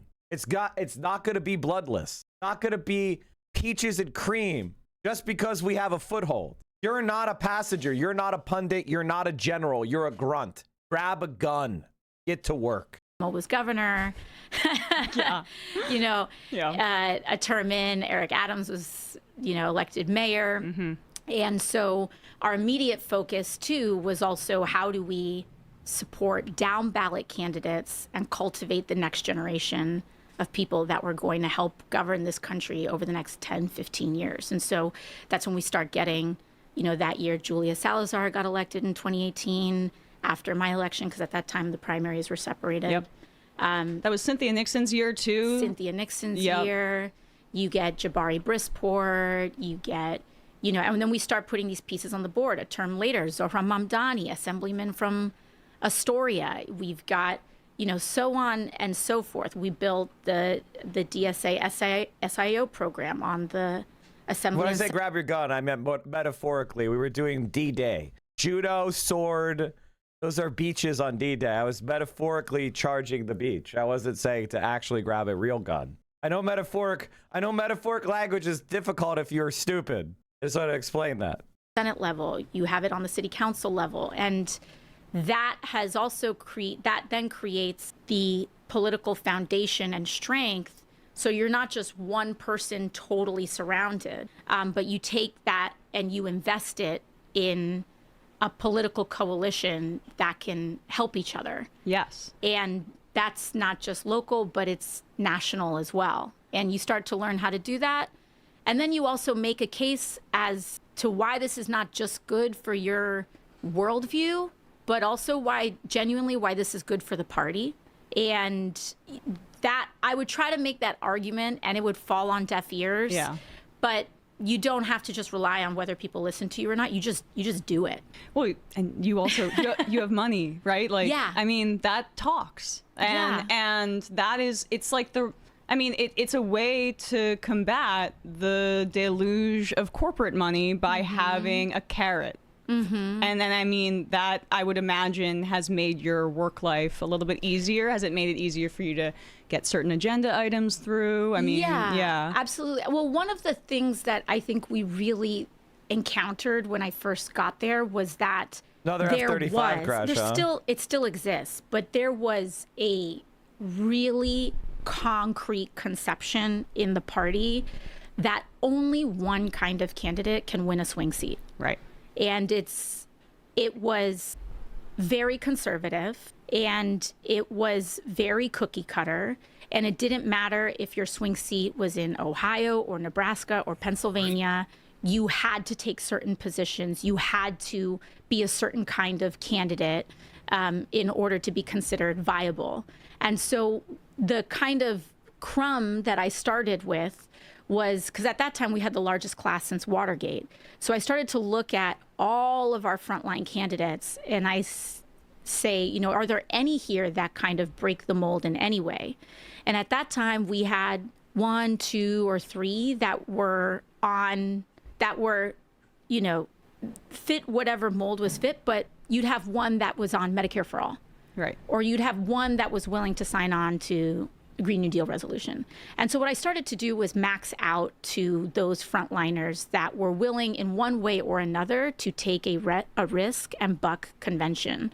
It wasn't just 1 or 2 of those things, but just in general as issues came up. Because I think the thing that's most important for us as a left movement to show is, there's a lot of sticks. Yeah. But we need to have really big carrots and say, if you do this and if you take this leap, we will come through for you. If you take a risk, I'm going to support you, and even if there's some spending against you for this, you'll be able to tap into that as a resource. Like, these are things that people don't see on the outside that I think are, I'm a political nerd. I love this kind of stuff, but it's important, and it's part of why you're in the position you are now. And it's also been really, it's been reported. I think The main thing that you should be taking away from this is that AOC has been creating some relationships that are going to complicate going against her. And she's engaging in a type of political whip, political organizing action that is necessary for an effective president. For LBJ to get the civil rights bills across the finish line, he had to be able to grab people by the scruff of the neck, but also provide them with incentives as well. If you look at if you study the passage of the 13th Amendment, if you study the passage of various moments of progress in the country, you need people that are capable of wielding the carrot and the stick. That you and Mayor Mamdani have worked quite closely together, and that was really clear in the New York endorsements, because the mayor endorsed 3 House candidates, 2 of whom successfully toppled incumbents, 2 of whom were DSA. You did not. But what doesn't get talked about is that it also worked the other way with assembly challengers. So you endorsed 3 assembly challengers against incumbents. All of them won. And it's the same situation for Mamdani and for you. You have to work with members of the House. Mamdani has to work with members of the Assembly to get his agenda across. And politics is dirty. And so there's a great chance that you're going to be retaliated against, either you or Mamdani, if you miss and the incumbent makes it, right? Like, that is, I would imagine, a part of the strategy and how you guys have been coordinating. Yeah, I also think there's a larger conversation about the natural limitations that come with any one elected position. Right. And it is really hard to put 100% of every expectation in every situation on one person. And especially when that person is trying to execute on an agenda within the functions of their role. And so sometimes this coordination, it's not just explicit, it's also us functioning within the roles. And if anything, it also demonstrates the advantage of us organizing to support people at multiple levels of governance. Those pressures exist on him as a mayor because he has to coordinate his own budget for the city. The money for the city comes from the state, and his number one focus is being as effective as possible as mayor of New York City. And the same applies to me as a member of the House. And so some of this is also about demonstrating the advantages of what a growing coalition looks like at multiple levels of governance. There are those natural limitations. And also they create natural complementary strategies and positions. Yeah, absolutely. And I guess I'll turn back to the House here because I'm curious about if Democrats take back the House, what is your sense of what the most fertile ground is going to be for, oversight of the Trump administration on committees? Because there's just so much to grab at here in terms of corruption and illegality.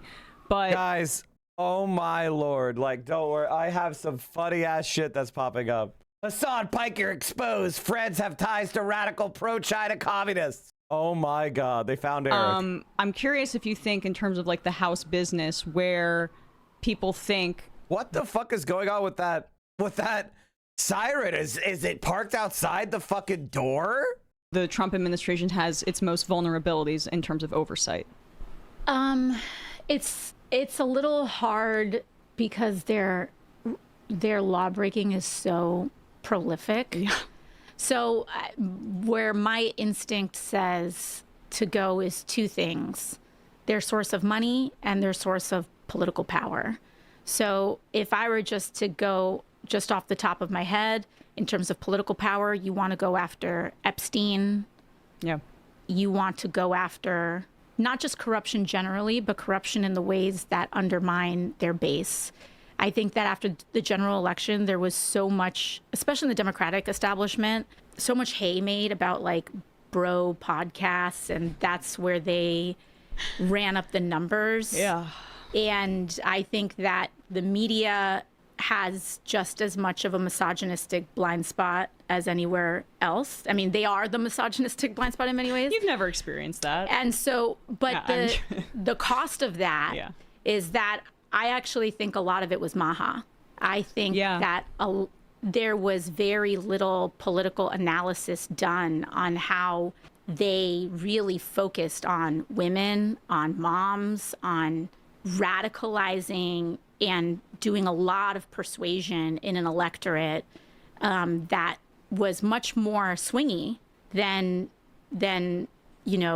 to be frank, white male voters. Those are generally broken more strongly towards Republicans, but they really focused a lot on women, and they have had probably the biggest betrayals with the glyphosate rulings, with their complete throwing in with Big Ag and Monsanto. Like, this is actually a sign of the kind of why AOC is even better, right? Because these DSA candidates have been doing really well with young men, but AOC is like uniquely strong at going after those women that found themselves in MAGA because of that dumb, Make America Healthy Again, crunchy, reactionary alliance that is completely blown up in their face. And Bayer, including coordinating with the Supreme Court and all of that. And so I think their political vulnerabilities are in, we want to focus on corruption in the ways that undermine their promises.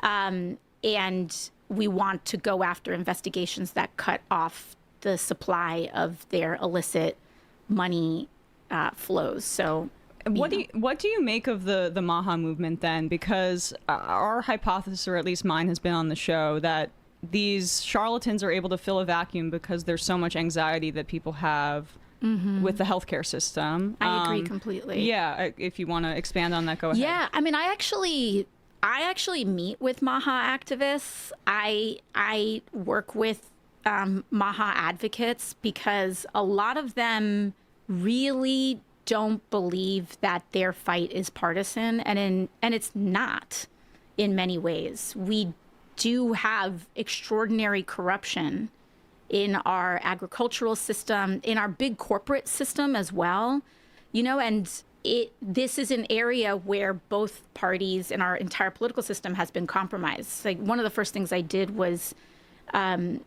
be part, when I first got to the House, was be part of these congressional investigations on PFAS dumping. Right. And you have companies like 3M and others that, and this goes back decades, where you have a big company that is doing manufacturing of some kind, and they just dump whatever cancerous byproduct that they have and poison communities around them. And then they just pay off our political class to ignore it and to let it continue to happen, or to shield them legally, like with glyphosate, from everyday people trying to get that back. And you're right, also, it's because there's a ton of anxiety around our healthcare system. And I don't know, I grew up in a household that was very much shaped by these dynamics. My dad's side of the family is Catholic, and I was raised Catholic, but my mom's side of the family is evangelical. Right. And I see how all of these issues that have been at their surface level expressed as right wing are actually very much just the anxieties that we have as working people not being able to afford health care.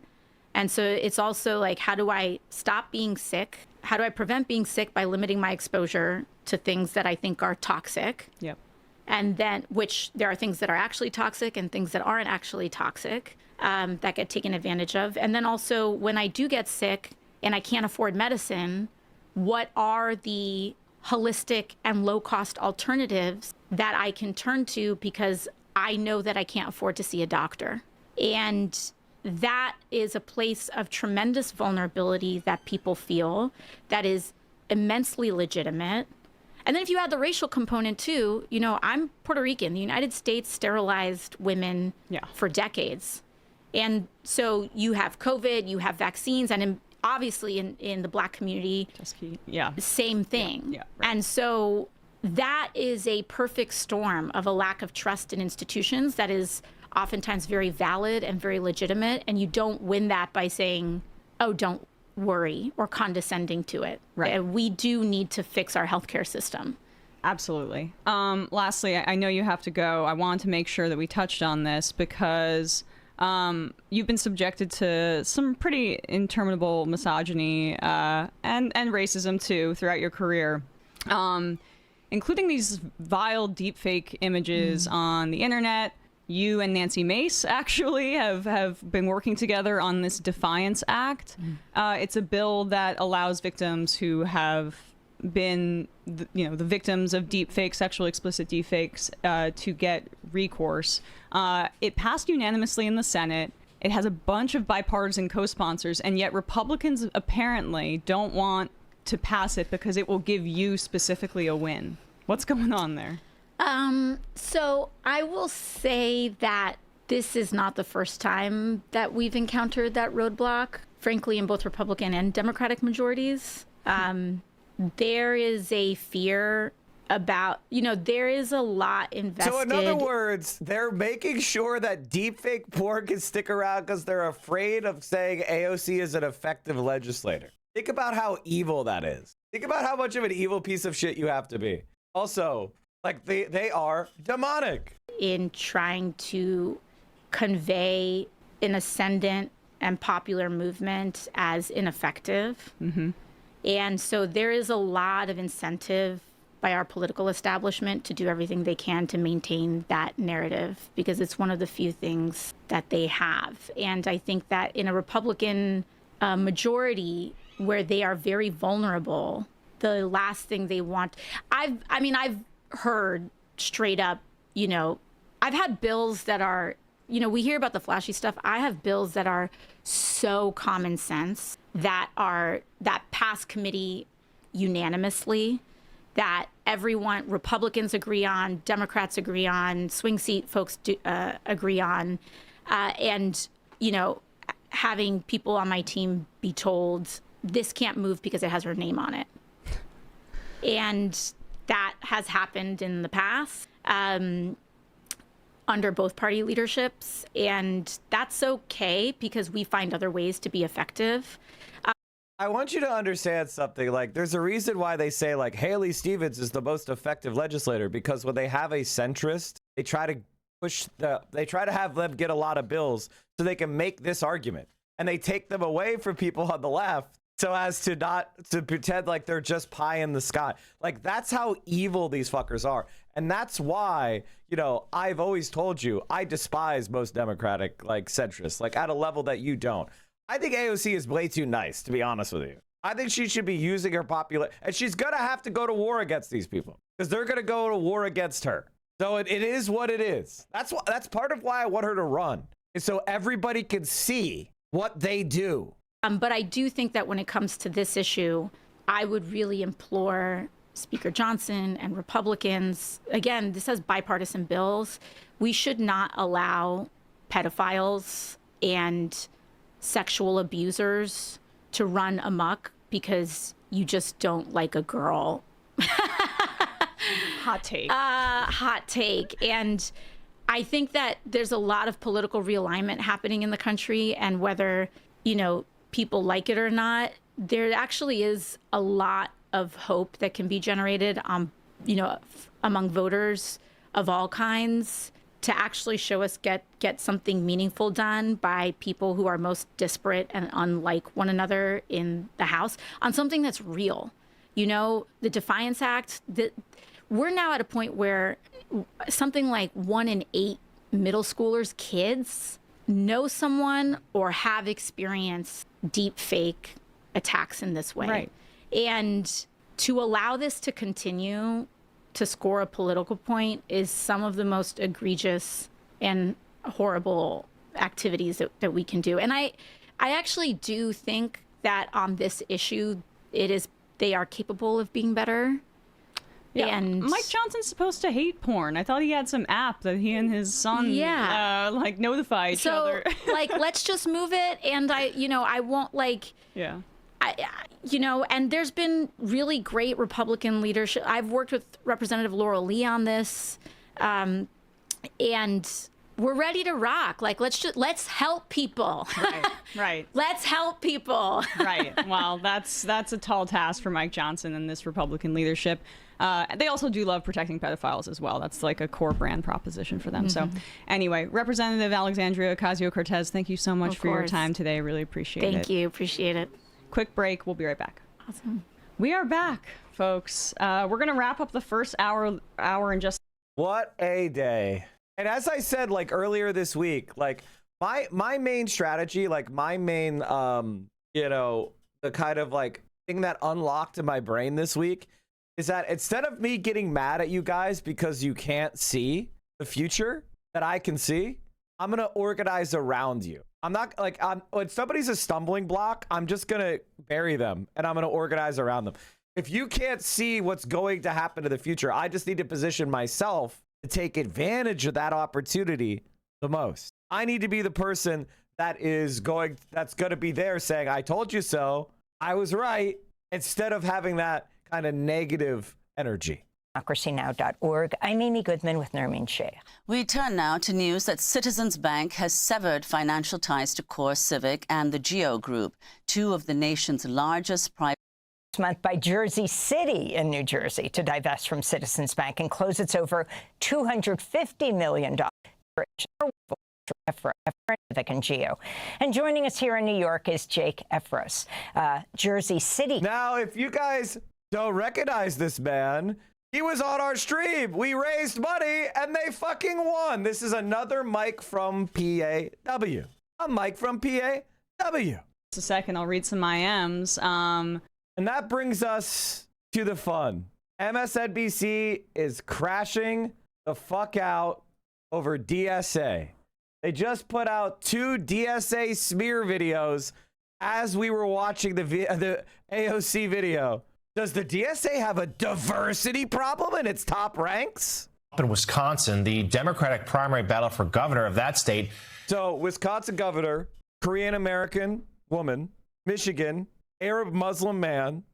We have Daria Lisa as a black Muslim woman, Claire Valdez, Latina, Chris Rabb, black man, Summer Lee, black woman, Cori Bush, black woman, Milad Kuros, black woman. I think she's also Muslim. Is that correct? I'm not positive. You're right. Abdul is technically not DSA. I mean, all these amazing AOC, Latina woman, all these amazing emerging leaders, Zohran Mamdani, Muslim man, right? All these amazing leaders that are emerging, the vast majority of them are people of color and women. Daria Lisa is Afro-Latino and Muslim. And we're pretending like there's some sort of diversity problem. And let me tell you, it's just lies. They're just lies. And by the way, when people talk about 2021, the organization in 2021 was 60% smaller than it is today. We have a completely new organization. Old data is not valid. It's 2026. Took a dramatic new turn just 2 weeks before the August 11th primary election. The state's former lieutenant governor, Mandela Barnes, abruptly dropped out of the race yesterday. His decision came as the Milwaukee Journal-Sentinel continued reporting on allegations that he used his position to pursue sexual relationships with young adult women. Wisconsin's Democratic Party reviewed an anonymous letter that detailed the allegations. But according to people familiar with the matter cited by the Washington Post, it concluded the claims were too vague to substantiate and didn't pursue the matter further. MS Now did not independently review the allegations, and a campaign spokesperson for Barnes denied. By the way, hasanabi.mm4cl./CNN now periodically reads whole-day CNN segments for all Hassan mentions on air. Just yesterday, they talked about him in 4 separate segments. Incredible. Any misconduct, saying this in a statement: there are no allegations of misconduct or wrongdoing against Mandela. Barnes announced his decision to quit the race in a video on social media.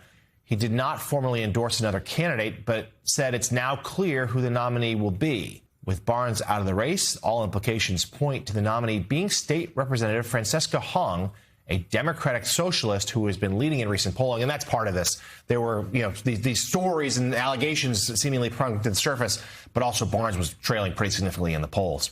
And speaking of Democratic socialists, later this morning, the Democratic Socialists of America, DSA, will kick off its national organizing conference in Chicago.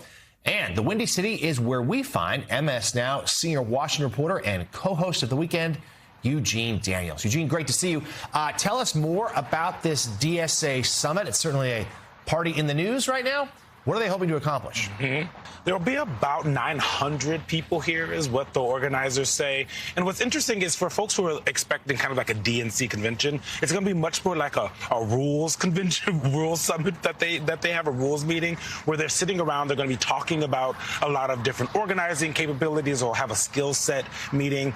They have some of these meetings that I'm looking at right here: winning socialism in the South on Saturday, legislating as socialists and municipal socialism. So it's all about kind of figuring out how to take the ideas that they spout and turn those into some kind of action. And one of the things that's really interesting here is I haven't run into anyone this morning, but when I got in at like 12 a.m. last night, in the lobby, there were a lot of people. So there is a lot of excitement here. The biggest question is whether or not they see themselves as part of the Democratic Party, like insurgents within the party, or a separate apparatus altogether. Because when they run not as DSA, they run as Democrats. So, Rev, I mean, the DSA is certainly had some real successes in some rates here in New York. We've had some success in Colorado. They seem to be on the brink of the Democratic nominee for the governor's race in Wisconsin. Some, though, in the party, other Democrats worry they're too lefty, they're too progressive, and that's too easily, sort of attacked by Republicans trying to paint us all with the same brush. The answer here is, I do think it's very interesting that when they talk about this stuff, they don't actually bring on any DSA members. Isn't that odd? As well, the party should be big enough, tent should be big enough for everybody, but it's a real concern. It's a real concern, and there's even concern now that as they rise in popularity, they will rise in scrutiny of who is really running the DSA and how diverse it is. One of the things that, Eugene, I would be interested in you looking at as they go through this is how diverse is the gathering, because there's a charge now. I think legitimately, I don't know how else to put this, but this is a despicable way to try to look at an organization. And it is never applied to like the Democratic Party. I can't tell you how many Democratic Party clubs I went to and there were only old white people. It's just nonsense. It's just a nonsensical, disgusting way to approach it, where you try to say that. And also, this is the type of woke shit that people supposedly hated, which is, I'm just going to look at the color of a group of people's skin and then give moral opprobrium to it if it's not, and they just look past all the people of color. This is the kind of like woke bullshit that we all hate, always came from the center as bad faith attacks on the left. Nonsensical garbage. That's coming from many in the civil rights community, that there's not a lot of diversity at the top of DSA, and that it's a lot of people that are left, but they have not necessarily shown that they have put Latinos and blacks in positions of power while they attack those office holders. Are you seeing any early signs of diversity, or can you look at that as you observe this gathering today? Yeah, I definitely will be looking at that, because at the end of the day, we both know, and Lemire knows, that the Democratic Party is the foundation of it is black voters and older black voters. And so if you are a group of folks that want to kind of make sure your ideas are at the forefront of where the party is, you want to push the party further to the left, you kind of have to look like the party. You can't look like an invading force. And that's one of the things that I have talked to black civil rights leaders, including you, over the years, is what does that actually look like? I think one of the things that's really interesting, I talked to Zoran Mamdani, the most famous, probably Democratic socialist, at least in this country. And what he told me earlier this year was that the best way for Democratic socialists to gain more power was to actually win and then deliver. He feels like he is doing that in New York City. But then also I asked him about the diversity problem. And he said, you can do both. You can both talk about the economic issues and talk about... By the way, notice that one of the things you can tell when something is a smear campaign is when the conclusion is assumed. Right? That's how you can tell something is a propaganda smear campaign, is the conclusion is assumed. Where was the evidence of a diversity problem? I just gave you all the evidence of the leaders, like the elected officials of DSA are almost all people of color. Like, is there a white man that's an elected DSA member right now? I can't even think of anybody. Brian Clancy, I guess. Like, what the fuck are you saying? You know, like the vast majority of our people. So I guess they're trying to say in a country that's 65% white, that the organization should not be 65% white? Like, what are we saying? Does it have like the membership? What are we saying? It doesn't even make sense. About all of the ways in which they're exacerbated by the racism in this country. And that's something that, you know, Bernie Sanders was not talking about in 2016 and 2020. And so there is a different way that they want to talk about these things. I will also say, if you're expecting the Brad Landers or Zoran Mamdanis of the world to be here, they are not. Chris Rabb out of Pennsylvania is here. But it is going to be kind of a family conversation, which we are very interested in getting into. Live in Chicago, MS Now senior watch reporter Eugene Daniels. Eugene, thank you. That is the tension point where we're going to start with our group chat. We want to bring in MS Now's Eugene Daniels. Eugene is there. Would you consider voting for a candidate for president who identifies as a democratic socialist among U.S. adults? 39% yes, 55% no. Now, I want you to understand that the Democratic Party's approval rating is far lower. That is the tension point where we're going to start with our group chat. We want to bring in MS Now's Eugene Daniels, who is on the ground in Chicago. John Harwood. Also, they love all the DSA candidates. Veteran Washington correspondent and Duke University distinguished fellow.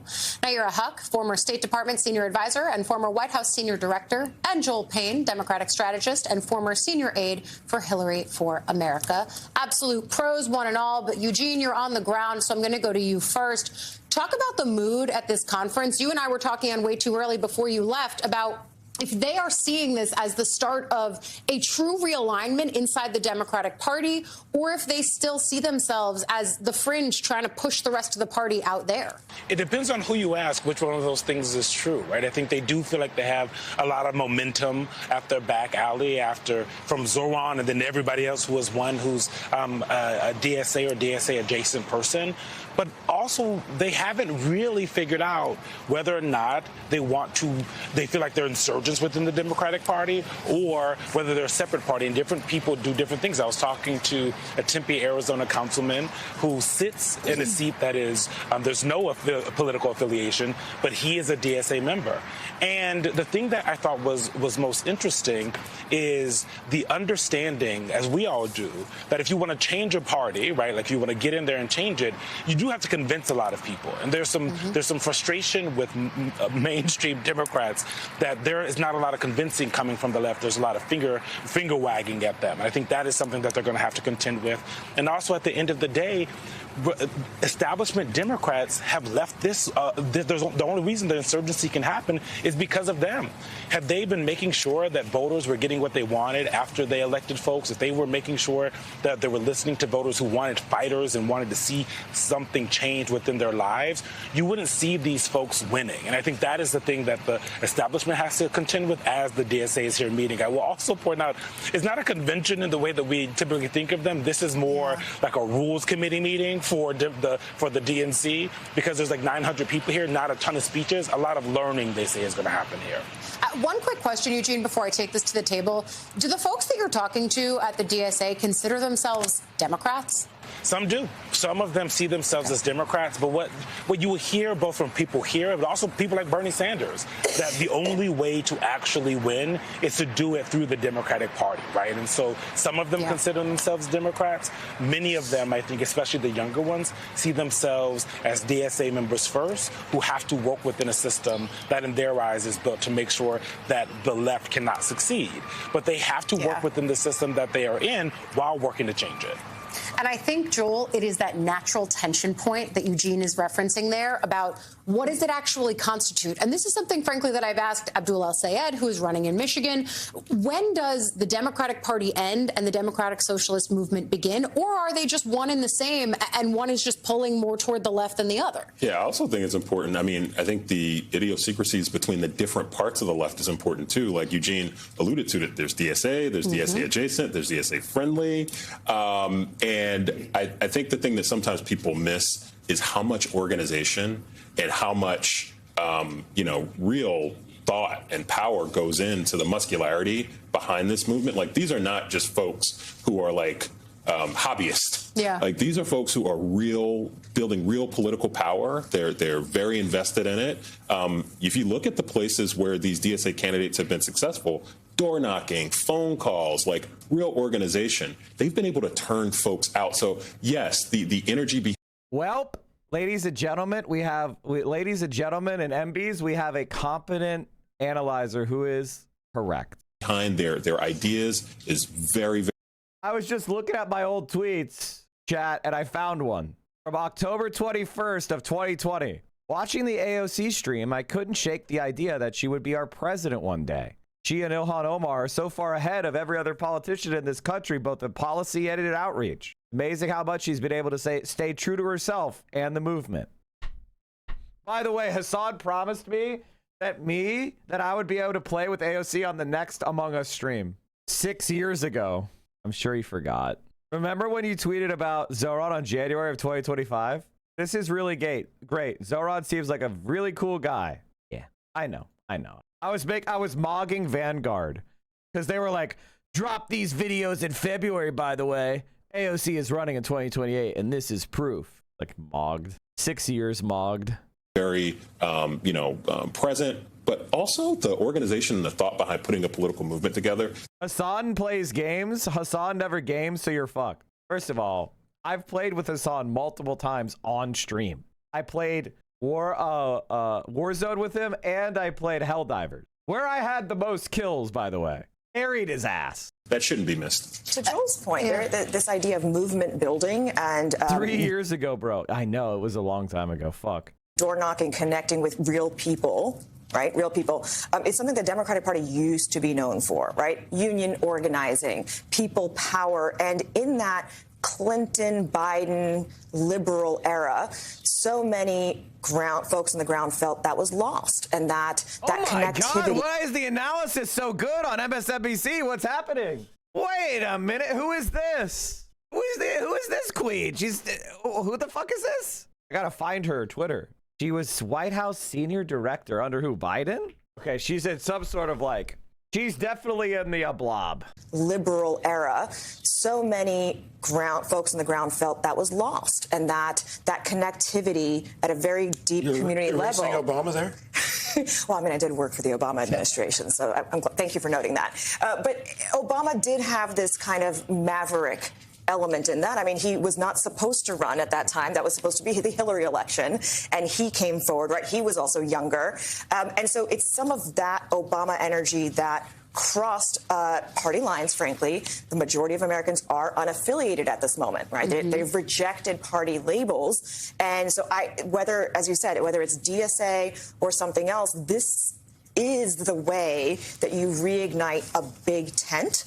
And you get more people into a bigger movement, as long as, again, establishment folks understand that they need to be moving forward and not holding on to power from a previous era. And I understand why we are talking about it, and I think rightly so, as this establishment wing of the people who have been political practitioners in Washington for a while versus these more insurgent candidates who are running as outsiders at a time where the system is not very popular. But, John, I'll pose to you what one of our viewers... The system hasn't been popular since 2003. Can we be honest?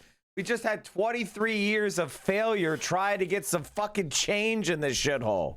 Where's Dorothy in Maryland? Wait, what the fuck is this? Oh my God. One of the most evil pieces of shit is endorsing Abdul?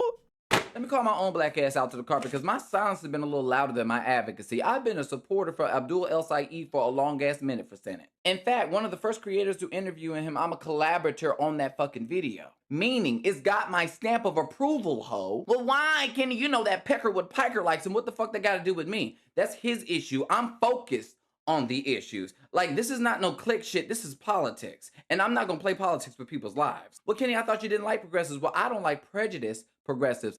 Oh my God. Oh my God. What?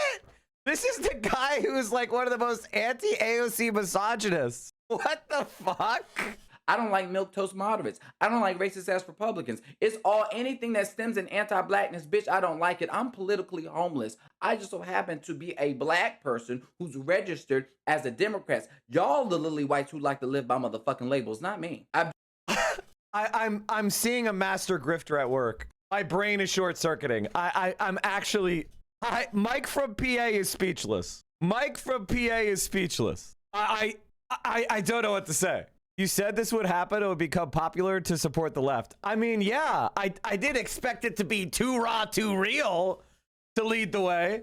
The grift has begun. This guy is like probably one of the most evil, toxic grifters in all of the internet.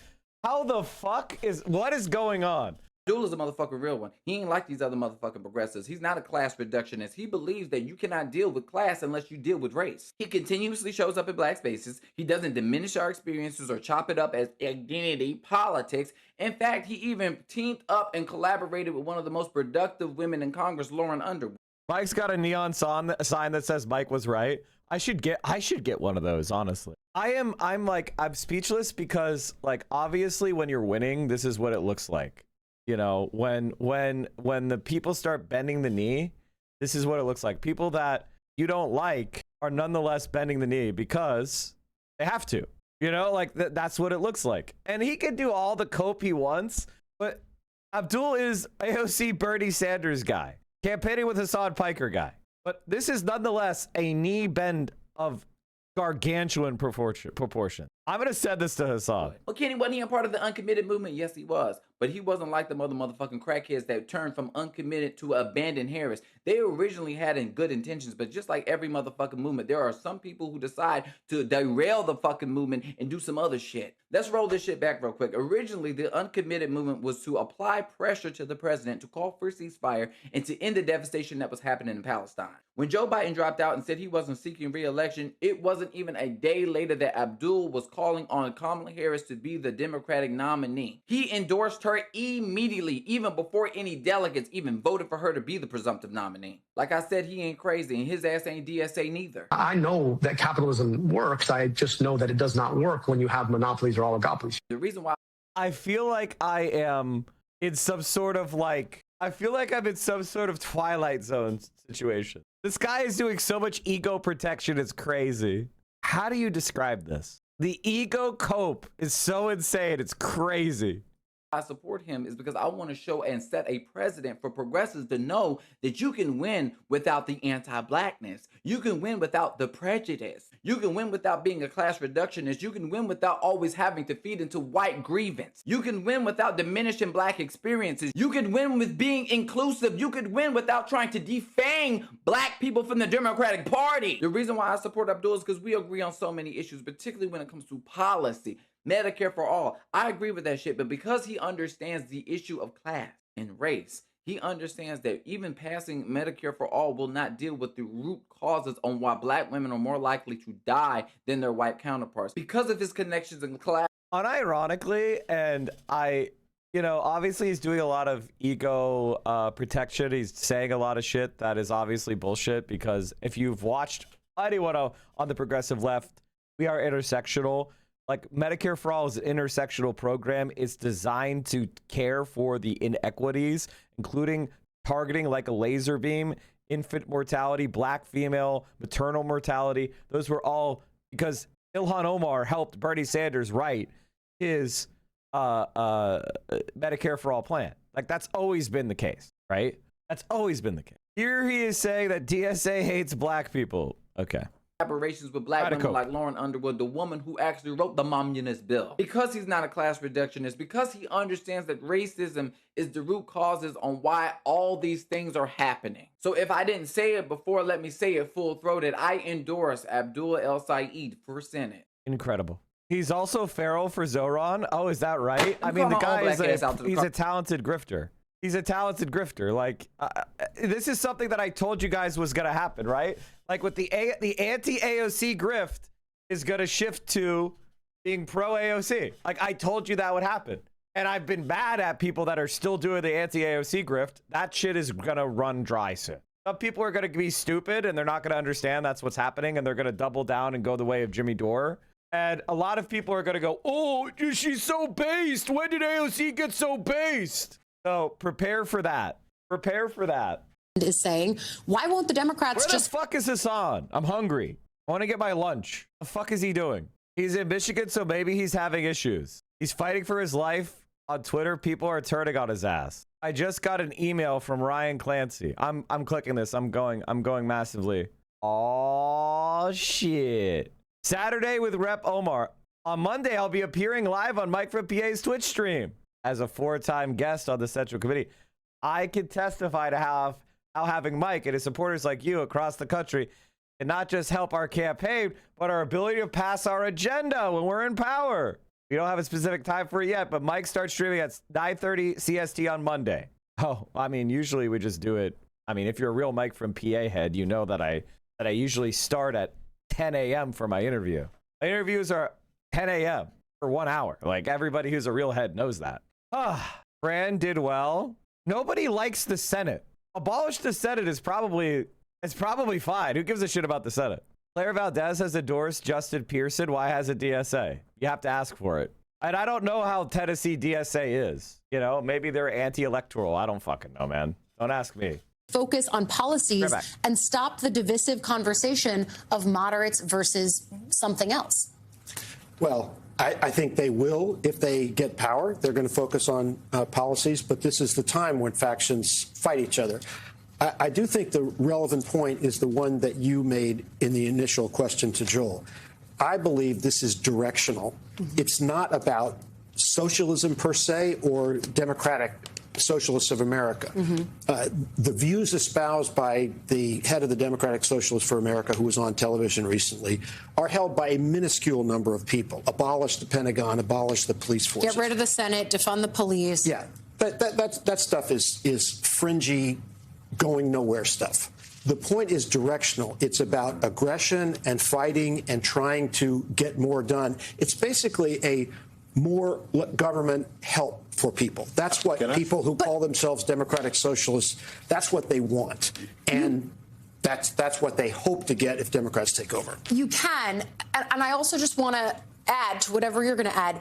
Is it helpful or harmful for the head of the Democratic Socialists of America to go on Fox over the weekend and say, yeah, these are our points. We want to abolish the Senate. We want to defund the police. I mean, is that helpful, harmful, neither? I mean, just as harmful as it is for establishment Democrats to talk about older positions on the Middle East and not reform those positions as well. I mean, there are a lot of unpopular positions that people hold in political coalitions. The other thing I would add here is, and this is to that point, I mean, I understand the DSA label is, it can be applied in a toxic fashion. You know, it also can be applied in a toxic fashion. Democrat, because it might actually be more harmful to your brand right now in some parts of the country to be labeled a Democrat than to be labeled someone who's friendly with DSA. And that is the ugly truth that Democrats actually have to face, is that this stuff is very complex. These things are moving. The ground is moving beneath our feet. And I think instead of being dogged in your old positions, I think Democrats should be open-minded to what the coalition can look like. John, how much of this is a backlash to Trump? Well, everything in politics right now is a backlash to Trump, and it's why I think the point that Joel is making about the Democratic brand, sure, that's true. People don't like the Democratic brand. Republicans don't like it, and many Democrats don't like it.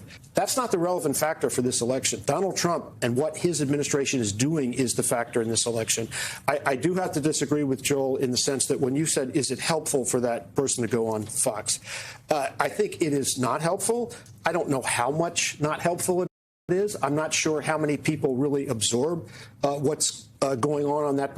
Donald Trump started his campaign on Morning Joe. Going to the other side's media, if they're going to give it to you and you're anti-establishment, you use it. It is what it is. Particular television program, but to the extent that anyone associates Democrats with those positions, I think those are qualitatively worse than whatever Democratic position is on the conflict in the Middle East, for example. Yeah, if you're watching Fox News to understand the Democratic Party, you already... I agree with you. Right? Like, you already have a certain perspective, so it's, okay, great, go preach to the people who already hate Democrats. But there is that idea, and this is where I bring up the Biden era, of how that many people in the progressive left... Here's the problem is the MSNBCs of the world, they don't show these people. So they don't get national television. So if you guys are going to give us... invite me on, motherfucker. I don't see you inviting me on. If there was a liberal who every day had 5,000 live concurrent viewers, they're all over. They're all over MSNBC. You have these 20-year-olds who've never done dick all over MSNBC, and they have 1K on fucking TikTok. Thank you, guys. I heard. I thought saw. that this was an opportunity post-Trump to make big swings, make big changes. And the answer that, you know, we got often from the White House and indeed also from the Attorney General at the time. I'm waiting for Vio to go live because apparently she's doing a challenge. She told me she's doing a challenge that Nandre did. How many of you are aware of the Nandre challenge? What is the Nandre challenge? I'm just waiting for Vio to go live because she said she wanted as many people as possible to see the challenge. Something about not laughing. I don't know what the challenge is about. Don't be cringe challenge. I would fail that challenge. I'm cringe every day. That's why I'm here. Watch fart videos and try not to laugh. Fart challenge. You know, I was about to say, imagine a Nandre challenge. And for me, it was like, eat as much Taco Bell lettuce as possible in 1 hour. That to me is a Nandre challenge. So the fact that it's actually just going direct, cutting through the lettuce and just doing the farting makes perfect sense. That makes perfect. Of course, this is a Nandre challenge. Did you talk about the 1930s Germany leftist infighting? I hope I didn't miss it. No. That's a better challenge, Mike. This is so stupid. Attempt 12, PB 3835 is incredible. The fact that he's tried to do this 12 times. Yo, can we have a conversation about performance art? Can we have a conversation about your performance art? And maybe we could we curve the Nandre fart challenge. Let's norm harder. Let's get back to the systems and processes we've already had. And that's this is where this faction and this entire movement is coming out of a reaction to things were already broken. Trump blew a hole through all of the things that we thought existed and people did just because you're supposed to do them. So let's take this opportunity to think about things differently. And that wasn't what, you know, centrist, moderate Democrats did for 4 years. And that's some of the anger is it wasn't a fight. It wasn't reworking. It wasn't looking at what's next for our new generation, the rising generation. And yes, then they blame that administration for the second coming of Trump. I would just offer a counter, though. I like norm as a verb. You can't norm harder. But I will say, just as a counter to that, the Biden administration did do things. They ran as moderates, certainly, but they did things with Elizabeth Warren and Bernie Sanders and others when it came to attempting to cancel student loan debt. They were able to do some of it, but the courts stopped other parts of it, right? I mean, like, there were attempts to be more progressive. And so I think the 2 points where they lost some of what should have been the base was the criminal justice reform and not willing to bust the filibuster to get the George Floyd Justice and Policing Act passed. Allowing the Voting Rights Act to expire. Again, things very deeply important to the black voters in the coalition and a younger generation of black voters, and Middle East messaging, right? This is Obama had already boxed in Netanyahu and brought the Democratic leadership along. And this was a return. What Biden did was a return to a much older era of what was going on in the Middle East, where, you know, it was still the Yasser Arafat mindset of that's who we're dealing with Palestinians versus the realities of a Netanyahu administration. The times they are a-changing, chat. Times they are a-changing. And before I go, Haley Stevens put out another ad. There's those cool kids on the internet making fun of how I talk. But let's be real, they're making fun of Michigan. Their jokes makes me fight harder. Just like I did when I was working for President Obama. Like I'm doing standing up to Trump to stop ICE. They might not like how I sound, but I am going to make damn sure they hear us in the halls of power. I'm Haley Stevens, and I approve this message. There's those cool kids on the internet making fun of how I talk. I refuse. I said I feel like this is an attempt to make prominent supporters Abdul to make prominent supporters of Abdul to bully Stevens online. I refuse to be baited. I refuse to be baited. Like I am not gonna make fun of her. I am not gonna make fun of her. I am not gonna make fun of her. There's those cool. I mean, Gretchen Whitmer is not having a good time, is she? Kids on the internet making fun of how I talk. But let's be real, they're making fun of Michigan. Their jokes makes me fight harder. Just like I did when I was working for President Obama. Like I'm doing standing up to Trump to stop ICE. They might not like how I sound, but I am going to make damn sure they hear us in the halls of power. I'm Haley Stevens. I legitimately, like, I'm not making fun of her. I really am not trying to make fun of her because I don't want to do this, but I'm sorry, I can't help it. I finally figured out what looks like her face. Am I wrong? Same hairline. I'm sorry, I'm not trying to make fun of her. I'm just saying, like, it's bad. Also, like, again, I'm not making fun of her, but are you serious, comms team? It's like they were trying to make her look bad. I don't think she looks bad at all, but like, they were like, do you have a good side? All right, let's present the camera up over here. Like, I feel like her comms team hates her. Also, like, what is she doing with her head? What are they doing to her? I feel like she's being bullied by her comms team, not me. Also, like, she's delivering this in kind of an unhinged way. Like, have you guys ever seen Mercy? Have you seen, you know what I'm talking about? The Kathy Bates, not Mercy, Misery. Why am I saying Mercy? Misery. Like, honest to God, like the way she speaks.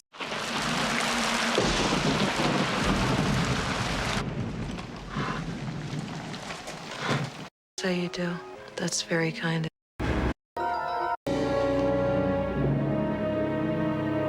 Okay, never mind. I was gonna show you guys the hobbling scene, but maybe it's a little bit too intense. Like, legitimately, it's not good. It's not good. Her team hates her. All right, everybody. Today is Friday. You know what that means? It means we have a movie night. I don't know if you guys know this, but on every Friday on the Central Committee stream, we get together and we watch a movie. This week, we are watching the recently departed Sam Neill film, Event Horizon. This is probably one of the most underrated horror films in history. If you were to say, Mike, what film do you enjoy that is the most underrated film in horror and sci-fi? Event Horizon.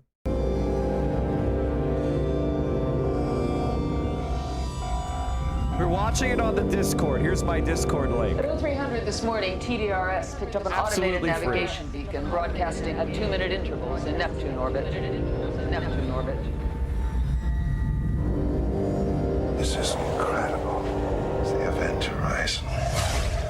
She's come back. Event Horizon is the culmination of a secret government project to create a spacecraft capable of faster-than-light flight.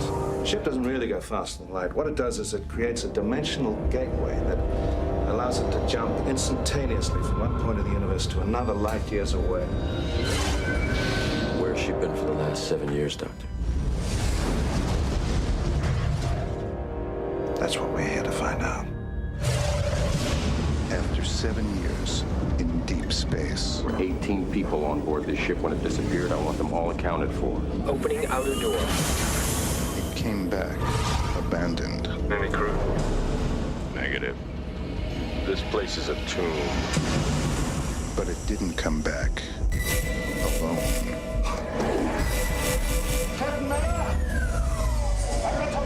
The trailer sucks. Beyond the boundaries of our universe. Who knows where it's been and what it's brought back with it. What is it? The ship is reacting to us and the reactions are getting stronger. What are you telling me? That this ship is alive? I have such one thing to show you. Oh my God! It knows my secrets. It knows my fears.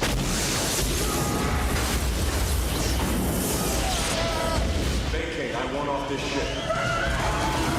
I can't leave. She won't let you.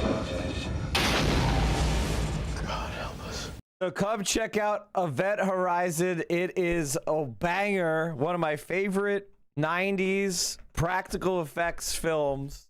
So good. We're going to be watching that at 9 p.m. Eastern, 6 p.m. Pacific on the Discord tonight.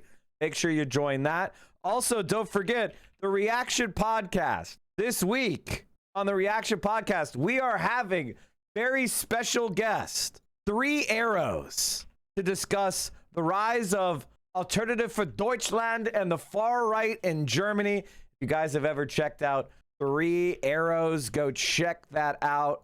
He will be joining us on the Reaction Podcast this Saturday, so make sure you have that subscription.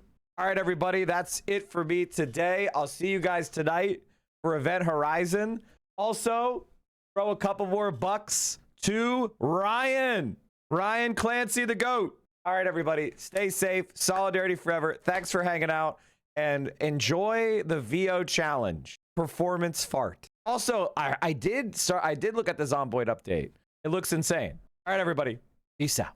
Go to Kappa Hype Train. What?